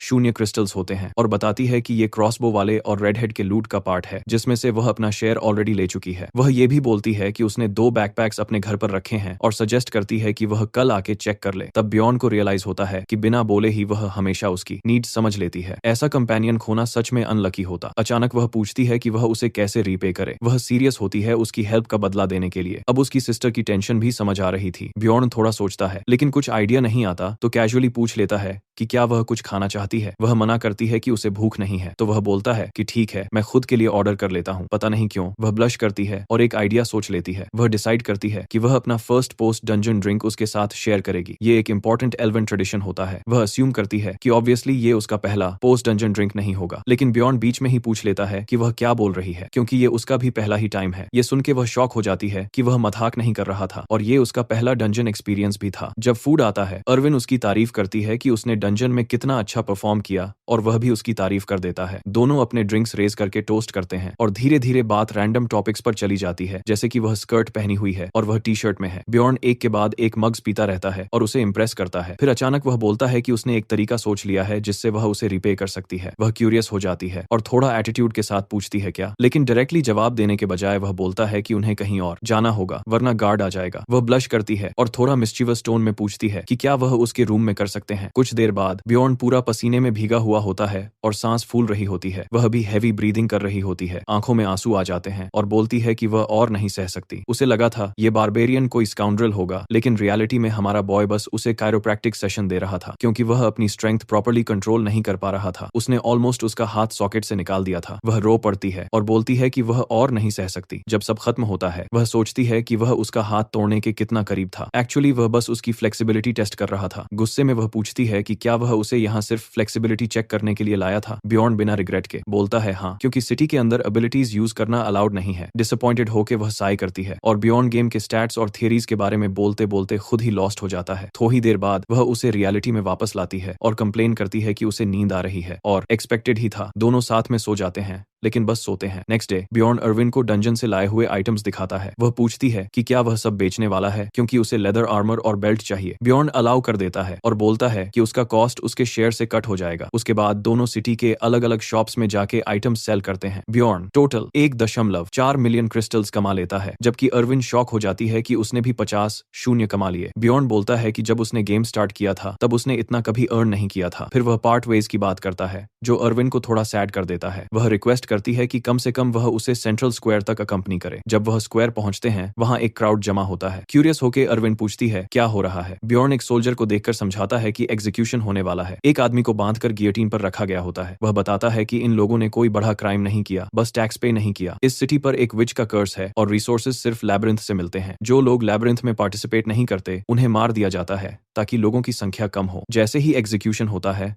लोग गियोटिन की तरफ धौंते हैं और उस आदमी के खून में अपनी रोटी डिप करके खाने लगते हैं। ये देखकर अर्विन को घिन आ जाती। बियॉन ने एक्सप्लेन किया कि लेजेंड के अकॉर्डिंग एग्जीक्यूट हुए आदमी का खून पीने से वेल्थ मिलती है। बियॉन ने नोट किया कि हर साल के साथ फीस बढ़ती ही जाती है, मतलब उसे भी टाइम के साथ स्ट्रांग बनना पड़ेगा। उसे रियलाइज हुआ कि अगर वह अपनी दुनिया में वापस नहीं जा पाया या स्ट्रांग नहीं बना तो एक दिन वह खुद गिलोटीन पर खड़ा होगा। अगर उसे ये फेट अवॉइड करना है तो कम से कम लैब्रिंथ के 6th फ्लोर तक पहुंचना पड़ेगा। ये सब सोचकर बियॉन लाइब्रेरी की तरफ निकल पड़ता है। गेम में ये जगह अभी कंस्ट्रक्शन में थी लेकिन अब पूरी बन चुकी थी। जैसे ही वह अंदर आता है लोग उसे घूरने लगते हैं। तब उसकी नजर एक टेबल पर पड़ती है जहां आइनर सो रही होती है। उसका फेसबुक में दबा हुआ होता है और हल्का सा ड्रूल भी हो रहा होता है। बियॉन उसे जगाने की कोशिश करता है। नींद में वह हल्की सी स्माइल करती है लेकिन जैसे ही फुली उठती है वह जोर से ग्रीट करती है जिससे बाकी लोग इरिटेट हो जाते हैं। बियॉन उसे बोलता है कि आवाज धीमी रखे और पूछता है कि वह लाइब्रेरी में क्या कर रही है। आइनर बताती है कि वह उसकी एडवाइस फॉलो कर रही है। पहले सोचने वाली बात, इसलिए उसने डिसाइड किया कि वह नॉलेज गैदर करेगी ताकि दूसरे बारबेरियंस से अलग बन सके। उसे यह भी समझ आ गया है कि सिर्फ मॉन्स्टर्स ही एनिमीज नहीं है, लेकिन पढ़ाई उसके लिए अभी भी टफ है। खड़ी होकर वह बोलती है कि वह सैंक्चुअरी जा रही है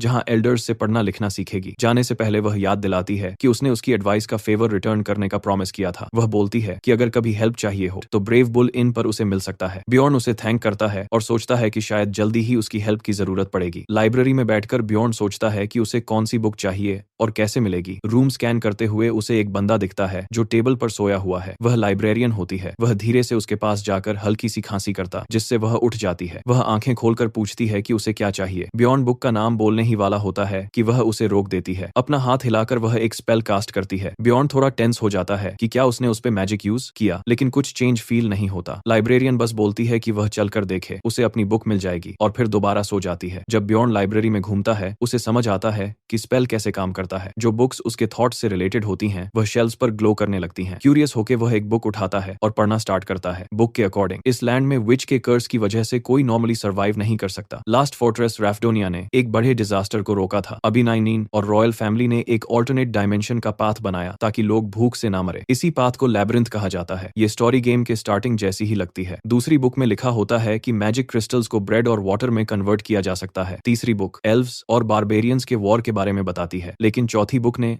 उसका अटेंशन पकड़ लिया। उसमें लिखा था कि दूसरी डायमेंशन से इवल स्पिरिट्स आते हैं और ह्यूमंस के बॉडीज को पोजेस कर लेते हैं। इसका एग्जैक्ट रीजन क्लियर नहीं है, लेकिन रॉयल फैमिली काफी टाइम से इसे रोकने की कोशिश कर रही है। बियॉन्ड समझ जाता है कि जब तक वह कुछ सस्पिशियस नहीं बोलेगा, कोई उस पर डाउट नहीं करेगा। पांचवी बुक में एक मॉर्टल किंग की डेथ का मेंशन था, जिसमें लिखा था कि वह 150 साल पहले मर गया, लेकिन गेम में किंग रिसेंटली मरा था। ये मिसमैच उसे स्ट्रेंज लगता है। एक और बुक डायमेंशंस की इंस्टेबिलिटी के बारे में थी, जिसे देखकर बियॉन्ड को वह ब्लॉन्ड गाय याद आता है जिससे वह पहले मिला था। शायद उसने भी ये बुक पढ़ी होगी। इसमें एक थियरी भी लिखी थी कि अगर पोर्टल क्लोज होने वाला हो और उस वक्त कोई एंटर करे तो उसकी स्टेबिलिटी अफेक्ट हो सकती है। इतनी सारी इन्फॉर्मेशन प्रोसेस करते हुए उसे एक अनईजी फीलिंग आती है। वह डिसाइड करता है कि अभी के लिए इतना नॉलेज काफी है, तो वह लाइब्रेरी से निकलकर वापस इन चला जाता है। बेड पर लेटकर वो सोचता है कि लैब्रिंथ कब दोबारा ओपन होगा, और फाइनली कंक्लूड करता है कि इस बार उसे एक पार्टनर की जरूरत पड़ेगी। नेक्स्ट मॉर्निंग दरवाजे पर नॉक होता है और बियॉन्ड की नींद खुल जाती है। वह सोचता है शायद अर्विन होगी, लेकिन जैसे ही डोर खोलता है, सीधा एक मैजिक स्पेल उस पर लगता है। अर्विन खुशी से चीयर करती है, बोलती है कि 10 ट्राइज के बाद फाइनली उसने स्पिरिट स्टोन्स के साथ कॉन्ट्रैक्ट बना लिया। उसके हाथ में एक घूमता हुआ सा एंटिटी होता है, शायद विंड स्पिरिट। उसके अकॉर्डिंग ये फायर मैजिक के साथ काफी अच्छा कॉम्बो बनाता है। बियॉन्ड उसकी लक एक्नॉलेज करता है, क्योंकि स्पिरिट स्टोन के साथ कॉन्ट्रैक्ट बनाना सिर्फ 10% चांस होता है और काफी महंगा भी होता है। वह उसे बोलता है स्पेल अंडू करे, जिससे वह थोड़ी अपसेट हो जाती है, क्योंकि वह उसे और चीजें दिखाना चाहती थी। लेकिन बियॉन्ड के हिसाब से उसने ऑलरेडी उसका रूम काफी तोड़ दिया था। जब अर्विन को मेस दिखता है, वह तुरंत सॉरी बोलती है और सब क्लीन करने का प्रॉमिस करती है। थोड़ी देर बाद बियॉन्ड उसकी तारीफ करता है कॉन्ट्रैक्ट बनाने के लिए, लेकिन साथ ही बोलता है कि अपना टाइम वाइजली यूज करे इंस्टेड ऑफ वेस्ट करने के। अर्विन अग्री करती है, लेकिन थोड़ी डिसअपॉइंटेड रहती है कि वह उसके स्पिरिट को लेके ज्यादा एक्साइटेड नहीं हुआ। बियॉन्ड को फील होता है कि अर्विन थोड़ी ज्यादा अटैच्ड हो गई है, शायद क्योंकि वह उसका पहला कंपेनियन था, लेकिन उसके हिसाब से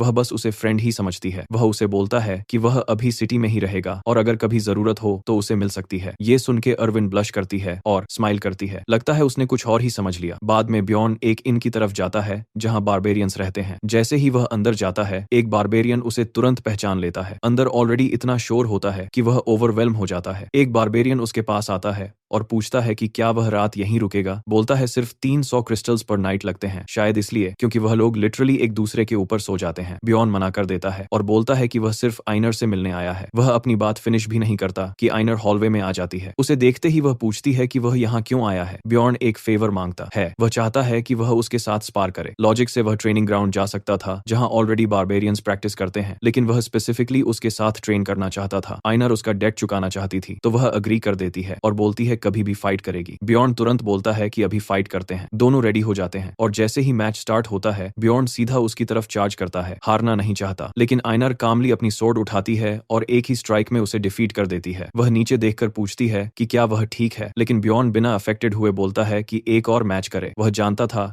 कि वह सच में स्ट्रांग है। दोनों मल्टीपल टाइम्स फाइट करते हैं और एंड तक बियॉन्ड घुटनों पर आ जाता है, पूरा एग्जॉस्टेड। आइनर भी थक जाती है और दोनों ब्रेक लेते हैं। बियॉन्ड फिर पूछता है कि क्या वह लैब्रिंथ में अकेली जाने वाली है। आइनर बोलती है हाँ, क्योंकि उसके पास पार्टी बनाने के पैसे नहीं है। ये सुन के बियॉन्ड उसे अपना कंपेनियन बनने का ऑफर देता है। आइनर थोड़ी सरप्राइज होती है जब बियॉन्ड बोलता है कि वह 80% प्रॉफिट लेगा, लेकिन सारे एक्सपेंसेस खुद कवर करेगा, तो वह ज्यादा सवाल नहीं करती। बियॉन्ड सोचता है शायद वह मना कर देगी, लेकिन वह सीधा उसका हाथ पकड़कर अग्री कर लेती है। उसके लिए ओवर थिंकिंग का कोई मतलब नहीं था, उसे डिटेल्स समझ नहीं आती, तो उसने ट्रस्ट कर लिया। नेक्स्ट डे ब्यॉर्न और उसकी नई कंपेनियन बारबेरियन सैंक्चुअरी पहुंचते हैं। एल्डर पूछता है क्या वह पढ़ना लिखना सीखने आया है। ब्यॉर्न बोलता है नहीं, वह स्पिरिचुअल सील ढूंढ रहा है, स्पेसिफिकली इमॉर्टल सील जो लैबिरिंथ पास करने के लिए जरूरी है। एल्डर बताता है कि एल्फ स्पिरिट्स के साथ कॉन्ट्रैक्ट कर सकते हैं। ड्वार्व्स को स्टील ब्लेसिंग मिलता है जो उनके आइटम्स को स्ट्रॉन्ग बनाता है और डेमी ह्यूमंस एंसेस्ट्रल बीस्ट से बॉन्ड करते हैं। बारबेरियंस के पास स्पिरिचुअल सील्स होते हैं। एल्डर क्यूरियस हो जाता है और पूछता है कि ब्यॉर्न को सील्स के बारे में कैसे पता, क्योंकि उसकी एज का कोई बंदा यूजुअली नहीं जानता। ब्यॉर्न बोलता है कि उसने बुक से सीखा है और ये भी मेंशन करता है कि सील्स एल्व्स के अगेंस्ट वॉर में यूज हुए थे। एल्डर हंस पड़ता है, उसके शोल्डर पर हाथ रखकर बोलता है कि उससे मना करने का कोई रीजन नहीं है। लेकिन जैसे ही ब्यॉर्न कुछ बोलने वाला होता है, एल्डर डिमांड करता है 800 शून्य क्रिस्टल सील के लिए। ब्यॉर्न ऑलरेडी प्रिपेयर्ड होता है और कॉन्फिडेंट होकर अग्री करता है। गेम में भी उसे पता था कि सील्स महंगे होते हैं। वह 500 शून्य क्रिस्टल्स और 3 स्पेशल कॉइन्स देता है जो हर एक 100 शून्य के होते हैं। एल्डर थोड़ा सस्पिशियस हो जाता है और पूछता है इतने पैसे उसने कैसे जमा किए। ब्यॉर्न रेडी होता है और बोलता है कि उसने फर्स्ट फ्लोर पर एक इंजर्ड एल्फ को इंस्लेव किया था एसेंस के बदले और उसकी सिस्टर से भी पैसे लिए। ये पूरा सच नहीं था लेकिन झूठ भी नहीं था। एल्डर फोर से हंसता है और बाकी बारबेरियंस भी सेलिब्रेट करने लगते हैं। रिवॉर्ड के तौर पर एल्डर उसे 2 एक्स्ट्रा कॉइन्स दे देता है जो 100 शून्य के होते हैं। ब्यॉर्न इतना खुश हो जाता है कि बोल देता है फ्यूचर में भी एल्व्स को लूटेगा। फाइनली ब्यॉर्न समझ लेता है कि सील एक एनहांसमेंट टेक्निक है जो बॉडी को मैजिकल इंग्रेडिएंट्स की एसेंस अब्सॉर्ब करने देता है और स्पेशल एबिलिटीज डेवलप करने में हेल्प करता है। बारबेरियंस अपने बच्चों पर टैटू बनाते थे क्योंकि उनकी सोल्स प्योर होती थी और ये प्रैक्टिस उनकी सोल का पाथ विजिबल रखती थी जैसे जैसे वे बड़े होते हैं। सील देने से पहले विजर्ड ने ब्यॉर्न को वार्न किया कि ये प्रोसेस इरिवर्सिबल है। ब्यॉर्न के हिसाब से ये सील एक टैंक टाइप एसेंस का था। विजर्ड नीडल लेकर आया और प्रोसेस स्टार्ट हुआ। बार बार नीडल उसकी बैक में घुसती रही और उसके एक्सप्रेशंस देखकर क्लियर था कि दर्द नेक्स्ट लेवल का था। एंड में वह सील का फर्स्ट लेवल एक्टिवेट करने में सक्सेसफुल हो गया जिससे उसकी नेचुरल रिजेनरेशन काफी बूस्ट हो गई और उसे एक्स्ट्रा 13 फिजिकल पॉइंट्स मिले। ब्यॉर्न ने विजर्ड को थैंक किया और दर्द भरी बैक के साथ हट से बाहर निकला। विजर्ड हंस पड़ा क्योंकि पहली बार किसी बारबेरियन ने उसे थैंक बोला था। ब्यॉर्न जल्दी से वहां से निकल गया सोचते हुए कि कहीं उसने कुछ अजीब तो नहीं बोल दिया। सुबह होते ही वह टाउन गया इक्विपमेंट लेने। उससे पहले ही समझ आ गया था कि वह सोर्ड से ज्यादा शील्ड्स में बेटर है। शॉपकीपर ने उसे बारबेरियन वेपन्स दिखाए लेकिन कुछ भी उसके काम का नहीं लगा जब तक उसे एक परफेक्ट मेस नहीं मिल गया। इस नए वेपन से उसका आइटम लेवल 85 बढ़ गया। उसने एक कस्टमाइज्ड हेलमेट और हाफ प्लेट आर्मर भी लिया जिससे 47 और 57 आइटम लेवल्स और ऐड हुए। लैब्रिंथ के बाहर उसने एक रूटीन सेट कर लिया था। सुबह अर्विन के साथ ब्रेकफास्ट करता, दोपहर लाइब्रेरी में स्पेंड करता और शाम को अलग अलग जगह डिनर करता ताकि इन्फॉर्मेशन गैदर कर सके चाहे खाना उतना अच्छा ना हो। लेट आफ्टरनून में वो बारबेरियंस के साथ ट्रेनिंग करता सिर्फ अपने इंस्टिंक्ट्स पर रिलाई करके। इस ट्रेनिंग ने उसकी स्किल्स काफी इंप्रूव कर दी, इतना कि वह आइनर को मल्टीपल टाइम्स हरा देता और उसे टिप्स भी देता। ट्रेनिंग के बाद जब वह घर लौटा, अर्विन उसके साथ डिनर ज्वाइन करना चाहती थी। खाने के बाद वह उसे गुड बाय बोलती है और नेक्स्ट डे लैबिरिंथ के लिए गुड लक विश करती है। अब ब्यॉर्न के एट्रीब्यूट्स काफी इंप्रूव हो चुके थे। सुबह होते ही ब्यॉर्न और आइनार यूनिटी मैजिक लेने गए। अटेंडेंट ने बताया कि बस क्रिस्टल पर हाथ रखना है, लेकिन इस दुनिया में कुछ फ्री नहीं होता। इसका कॉस्ट 15 शून्य क्रिस्टल्स था और ये उन्हें लैबिरिंथ में साथ एंटर करने की एबिलिटी देता था। हायर रैंक के साथ कॉस्ट और बढ़ता है और ये सिर्फ 24 आवर्स तक वैलिड होता है। थोड़ी देर पहले एक टैवर्न में आइनर एक लग्जूरियस टेबल देखकर शॉक्ड रह गई थी। लैबिरिंथ में जाने से पहले ब्यॉर्न ने बेस्ट डिशेस ऑर्डर किए थे। जैसे ही उसने टेस्ट किया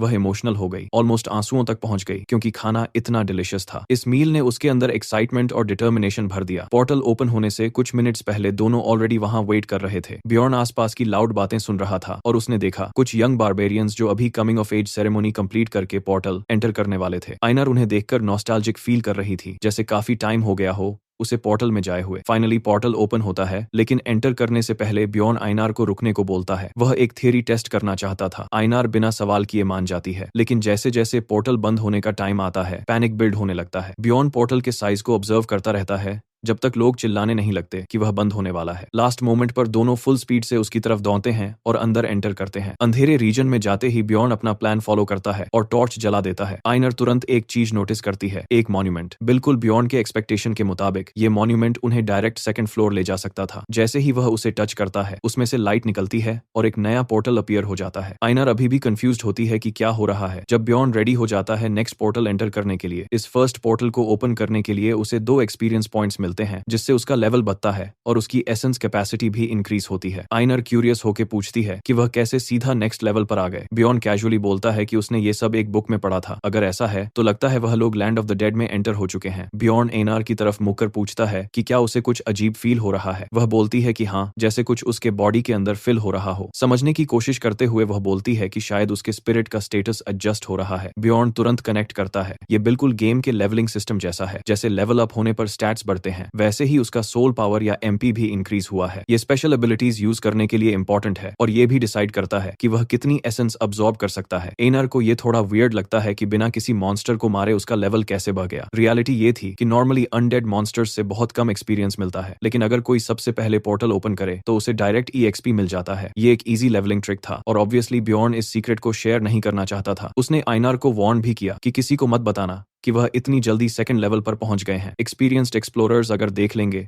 तो तुरंत पूछताछ करेंगे, इसीलिए पोर्टल से दूर रहना सेफेस्ट ऑप्शन था। बियॉन ने टॉर्च को अपने हेलमेट पर फिक्स किया ताकि विजिबिलिटी बेटर हो। उसने नोटिस किया कि फ्लेम मैजिकल है, न बुझती है और न हीट देती है। गॉब्लिन फॉरेस्ट के कंपैरिजन में लैंड ऑफ द डेड में मॉन्स्टर्स ज्यादा स्ट्रॉन्ग थे, लेकिन यहाँ ट्रैप्स नहीं थे, जो बारबेरियंस के लिए एक एडवांटेज था। तभी एनर को कुछ अप्रोच करता हुआ फील होता है, छोटा सा गूल्स का ग्रुप, लेकिन डरने के बजाय उसके अंदर एक्साइटमेंट आ जाती है। वह बिना सोचे चार्ज करती है और उन्हें इजीली खत्म कर देती है। सब कुछ काफी इजी लग रहा था, तभी एक क्रीपी स्क्रीम हवा में गूंजती है। उस मोमेंट में उसके अंदर फियर आ जाता है। बियॉन कामली बोलता है कि ये शायद बैंशी है और इसे डिस्टर्ब ना करना ही बेस्ट है। वह तब तक अटैक नहीं करती जब तक प्रोवोक ना किया जाए। आइनर फिर भी पूछती है कि क्या ये डेंजरस नहीं है। बियॉन बताता है कि अगर उन्होंने पहले अटैक किया तो कर्स लग जाएगा और बैंशी उनका लैबिरिंथ के एंड तक पीछा करेगी। ये सुनकर आइनर काफी डर जाती है। फिर एक और स्क्रीम आती है और इस बार वह इंस्टिंक्टिवली बियॉन के गले पकड़ लेती है। कुछ ही देर में स्केलेटन स्पॉन होने लगते हैं जो उसकी फियर को कंफर्म कर देता है। बियॉन उनके वीक पॉइंट्स एक्सप्लेन करने ही वाला होता है कि एनर बिना सुने ही सबको 1 सेकंड में खत्म कर देती है। दोनों नॉर्थ की तरफ बढ़ते रहते हैं और लगभग 8 घंटे तक चलते रहते हैं। बीच बीच में घूल्स और वेपन वील्ड करते म्यूटेंट स्केलेटन्स मिलते हैं, लेकिन उन्हें डिफीट करना मुश्किल नहीं होता। इन फाइट से बियॉन की स्किल्स काफी इंप्रूव होती हैं। वह अपनी मेस से मॉन्स्टर्स को क्रश करता रहता है। उसका नया आर्मर उसकी डिफेंस बूस्ट करता है और हेलमेट अब सिर्फ कैंडल होल्डर नहीं रहा, एरोज भी ब्लॉक कर सकता है। आइनार को देखकर वह नोटिस करता है कि वह काफी स्किल्ड फाइटर है। एक चीज अलग थी, वह हर फाइट में वहेला चिल्लाती रहती थी, जो बारबेरियंस की एंसेस्ट्रल गॉडेस का नाम था। शायद उसे खुद भी नहीं पता क्यों, लेकिन धीरे धीरे बियॉन भी उसके साथ चिल्लाने लगता है और दोनों मिलकर बैटल का थ्रिल एंजॉय करते हैं। कंटिन्यूअस फाइट से बियॉन को काफी EXP मिलता है। आइनार नोटिस करती है कि उसका आर्म इंजर्ड है, लेकिन वह टेंशन नहीं लेता। उसके सरप्राइज के लिए वूंड खुद ही हील होने लगता है। एक्साइटेड होकर वह पूछती है कि क्या ये सील की वजह से है। बियॉन बताता है कि सील का फर्स्ट लेवल रीजनरेशन और विगर दोनों बूस्ट करता है। आगे बढ़ते हुए टेरेन चेंज होने लगता है और बैंशी की आवाज और लाउड हो जाती है। ये सिग्नल था कि रैंक 8 मॉन्स्टर्स आ गए हैं। अचानक एक हैवी स्क्रीम होती है और एक डेथ डीमन अपीयर होता है। ये क्रीचर लैबिरिंथ की लाइट तक कंज्यूम कर लेता है। बियॉन याद दिलाता है कि इसका वीक पॉइंट हेड है और दोनों बिना डिले के अटैक करते हैं, लेकिन ये एनिमी इजी नहीं था। वह उनके अटैक्स इजीली ब्लॉक कर रहा था और उसकी स्किन स्टोन जैसी हार्ड थी। बियॉन फ्रंट से उसका अटेंशन लेता है, जबकि एनर पीछे से अटैक करने की कोशिश करती है, लेकिन उसका प्रिसाइज स्ट्राइक भी बेयरली पेनिट्रेट करता है। डीमन मुड़कर उसे सोर से फेंक देता है। वह खड़ी होती है और बोलती है कि ये मॉन्स्टर बहुत स्ट्रॉन्ग है। बियॉन को याद आता है कि गेम में भी इसका डिफेंस और हीलिंग दोनों इनसेन थे। डीमन फिर रोर करता है और इस बार बियॉन को भी ठंड सी लगती है। वह समझ जाता है कि अब ये अपनी एबिलिटी यूज करेगा और वैसे ही होता है। वह गूल समन करता है और 15-20 गूल्स तुरंत स्पॉन हो जाते हैं। बियॉन एनर को बोलता है कि वह गूल्स हैंडल करे और वह डीमन को डील करेगा। शील्ड पकड़कर वह आगे बढ़ता है, लेकिन डीमन का अटैक उसे पीछे धकेल देता है। वह फिर से बैलेंस बनाकर चार्ज करता है, शील्ड से ब्लॉक करता है और आइनार गूल्स को रैपिडली खत्म करती है। जैसे ही वह फ्री होती है, बियॉन उसे वार्न करता है फोकस लूज ना करे और फिर दोनों मिलकर डीमन पर अटैक करते हैं। इस बार उनका हिट डायरेक्टली डीमन के हेड पर लगता है। एक सेकंड के लिए लगता है कि काम हो गया, लेकिन डीमन गिरता नहीं। एक पावरफुल अटैक से वह बियॉन को उड़ा देता है। वह सोर से मीन पर गिरता है और इंजर्ड हो जाता है। जब वह ऊपर देखता है, डीमन का वुंड ऑलमोस्ट हील हो चुका होता है। बियॉन स्ट्रैटेजी सोच रहा होता है, तभी आइनार डीमन के पैर पकड़ लेती है और उसे गिराने की कोशिश करती है। वह सक्सेसफुल होती है और डीमन पीछे गिर जाता है। ये चांस मिलते ही दोनों मिलकर अटैक करते हैं और फाइनली डीमन को फिनिश कर देते हैं। डीमन एक बड़ा मैजिकल क्रिस्टल ड्रॉप करता है, लेकिन बारबेरियन स्टैंडर्ड्स के हिसाब से वह सिर्फ 100 क्रिस्टल्स का होता है। गूल्स के साथ टोटल मिलाकर लगभग 300 क्रिस्टल्स बनते हैं। रिस्क काफी बढ़ा था, लेकिन रिवॉर्ड छोटा लग रहा था। फिर भी एनर काफी एक्साइटेड थी मॉन्स्टर हंटिंग को लेकर और बियॉन भी सोचने लगता है कि कि उसके साथ हंट करना इतना बुरा नहीं है क्योंकि अरविंद थोड़ी ज्यादा पैसिव थी। वो लोग सेम टैक्टिक यूज करके डेथ डीमंस को मारते रहे, उन्हें बैलेंस से गिराकर हेड पर फाइनल ब्लो देते हुए। धीरे धीरे उन्होंने लगभग 70 डीमंस को डिफीट कर दिया। बियॉन्ड जो डीमन एसेंस ढूंढ रहा था अपने सील के साथ सिंक करने के लिए, उसे पहले दिन कुछ नहीं मिला। दूसरे दिन डीमंस पेयर्स में आने लगे, लेकिन अभी भी मैनेजेबल थे। असली प्रॉब्लम तब शुरू हुई जब वह एक जगह ज्यादा देर रुक गए। धीरे धीरे घूल्स उन्हें सराउंड करने लगे। दोपहर तक डीमंस 3 के ग्रुप में आने लगे और तब दोनों बारबेरियंस को समझ आ गया कि सिचुएशन हैवी होने वाली है। तभी एक और एक्सप्लोरर्स का ग्रुप वहां आ गया। बियॉन्ड कुछ बोलता उससे पहले ही आइनर ने उन्हें थ्रेटन कर दिया। डर के मारे वो एक्सप्लोरर्स तुरंत भाग गए। फिर वो बियॉन्ड से बोलती है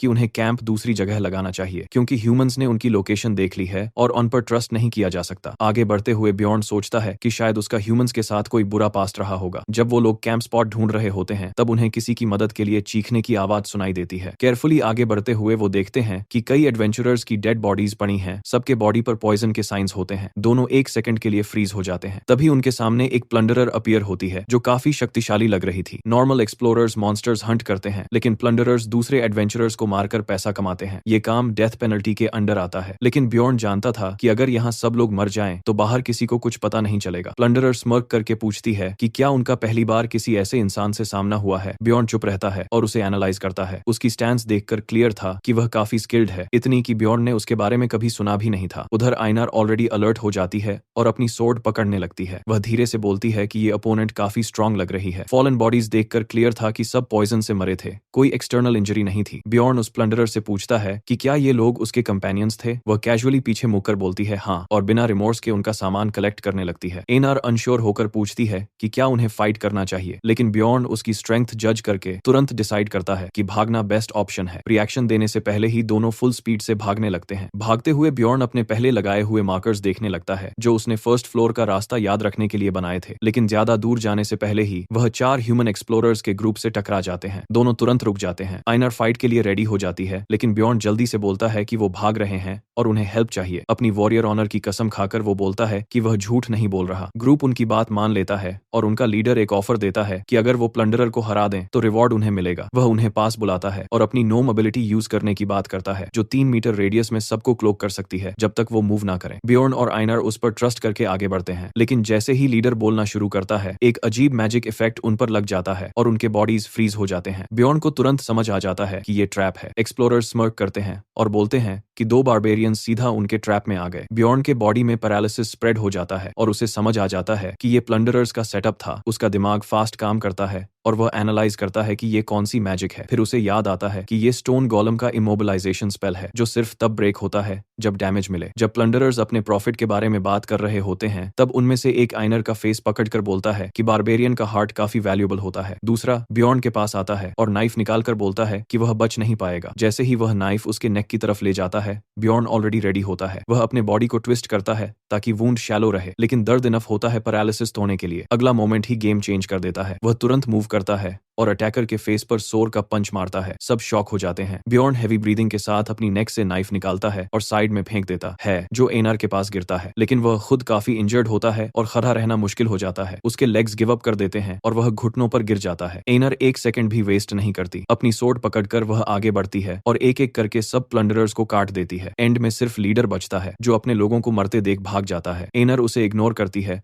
और सीधा बियॉन्ड के पास जाती है। वह क्रिटिकल कंडीशन में होता है। पैनिक में वह चिल्लाती है कि वह जिंदा रहे। वह रिवेंज की कसम खाती है जबकि बियॉन्ड बेयरली कॉन्शियस होता है और वीकली पोशन मांगने की कोशिश करता है। इस नियर डेथ एक्सपीरियंस के बाद बियॉन्ड के मेंटालिटी स्टैट्स में 3 पॉइंट्स का इंक्रीज होता है। पोशन लेने के बाद और सील की हेल्प से उसका नेक वुंड जल्दी हील हो गया। आइनर ने उसे कंग्रेचुलेट किया, मजाक में बोलते हुए कि अब वह इकलौता बारबेरियन है जिसके नेक पर स्कार है। अब फुल्ली रिकवर होते ही बियॉन्ड ने डिसाइड किया कि वह प्लंडरर्स के लीडर को ढूंढेगा और कुछ ही टाइम में वह उसे पकड़ भी लेते हैं, लेकिन उसे मारने के बजाय बियॉन्ड उसकी एबिलिटी यूज करना चाहता था ताकि वह रेड हेड प्लंडरर से छुप सके। तभी अचानक एक डार्ट हवा में आता है और सीधा उस कैप्चर्ड प्लंडरर के नेक में लगता है। दोनों मुक्कर देखते हैं और उसकी डेड बॉडी गिर चुकी होती है जबकि रेड हेड प्लंडरर आगे बढ़ रही होती है। वह रिवील करती है कि वह उनकी पूरी फाइट देख रही थी। बियॉन्ड तुरंत आइनर को चिल्लाकर बोलता है कि अटैक करो और दोनों एक साथ उस पर रश करते हैं, लेकिन 2 बारबेरियंस के अटैक के बावजूद वह बिल्कुल काम रहती है। वह इजिली आइनर का स्ट्राइक डॉज कर लेती है और बियॉन का अटैक भी ब्लॉक कर देती है। बियॉन सोचने लगता है कि इसने कितनी एसेंसेस अब्सॉर्ब की होंगी क्योंकि वह इंसेनली स्ट्रांग है। टैक्टिक चेंज करते हुए वह अपना वेपन छोड़ देता है और उसे पुश करने की कोशिश करता है एनार को अटैक करने के लिए बोलते हुए, लेकिन नेक्स्ट मोमेंट वह घुटनों पर गिर जाता है। उसे समझ आता है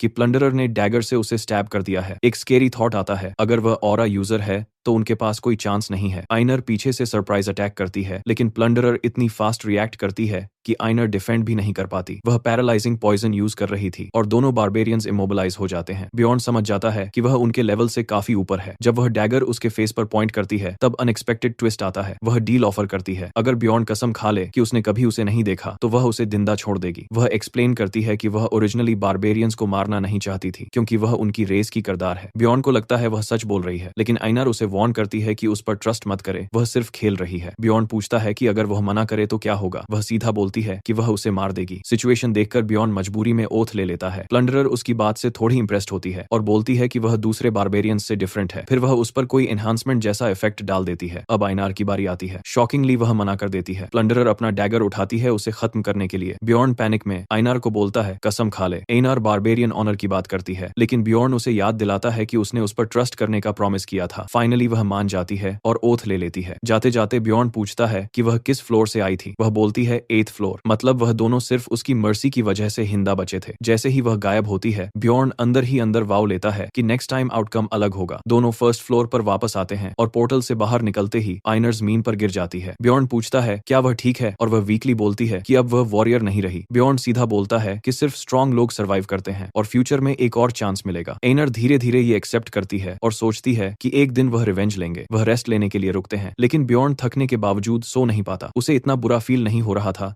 जितना ह्यूमिलिएशन हो रहा था। बिल्कुल उस टाइम जैसा जब वह ब्लॉन्ड गाय ने उसे बचाया था। उसे सब याद आता है। प्रीस्टेस ने हील करने से मना किया था। सोर्ड्समैन ने पोशन दिया था जो उसने हेल्पलेस होके पिया था। उससे वह सब याद आता है। डिकैपिटेटेड बॉडीज, इस दुनिया की मैडनेस। अब तक वह बस सर्वाइव कर रहा था, लेकिन अब उसने डिसाइड कर लिया वह ऐसे नहीं जीना चाहता। वह आइनर से पूछता है कि क्या वह स्ट्रॉन्ग बनने के लिए कुछ भी करेगी, चाहे डेंजरस ही क्यों ना हो। वह बिना हेजिटेशन के हाँ बोल देती है, क्योंकि अगर स्ट्रॉन्ग नहीं बने तो मर जाएंगे। बियॉन फिर अपना प्लान एक्सप्लेन करता है। वह रिफ्ट में जाएंगे और केस ढूंढेंगे, लेकिन उससे पहले वह फर्स्ट फ्लोर पर अलग अलग मॉन्स्टर्स को डिफीट करते हैं और एक डार्क एरिया तक पहुंचते हैं। कुछ टाइम बाद वह एक स्टोन मॉन्यूमेंट के पास पहुंचते हैं। बियॉन बताता है कि ये उन लोगों का मेमोरियल है जिन्होंने लैबिरिंथ डिस्कवर किया था। उस पर एक कोट लिखा होता है जो उसने गेम में देखा था, मतलब हिडन। कंडीशन भी सेम होगी। रिफ्ट ओपन हो सकता था, लेकिन ये एक सीक्रेट था। एनर प्रॉमिस करती है कि वह किसी को नहीं बताएगी, लेकिन पूछती है रिफ्ट क्या होता है। बियॉन बताता है कि ये लैबिरिंथ के अंदर एक और लैबिरिंथ होता है। फर्स्ट फ्लोर पर रिफ्ट ओपन करने के लिए 4 टाइप्स के मॉन्स्टर्स के मैजिक क्रिस्टल्स चाहिए होते हैं। सेकंड फ्लोर से एक 8th रैंक क्रिस्टल चाहिए होते हैं। रिफ्ट एक इंस्टेंस डंजन ओपन करता है जिसमें मैक्सिमम 5 लोग जा सकते हैं और डिफिकल्टी पार्टिसिपेंट्स पर डिपेंड करती है। गेम में ये रिफ्ट सिर्फ 3 महीने बाद ओपन हुआ था, लेकिन लोगों ने बाद में इसे फोर्स ओपन करना भी सीख लिया था। बियॉन रिफ्ट एक्टिवेट करता है और दोनों उसके अंदर एंटर कर जाते हैं।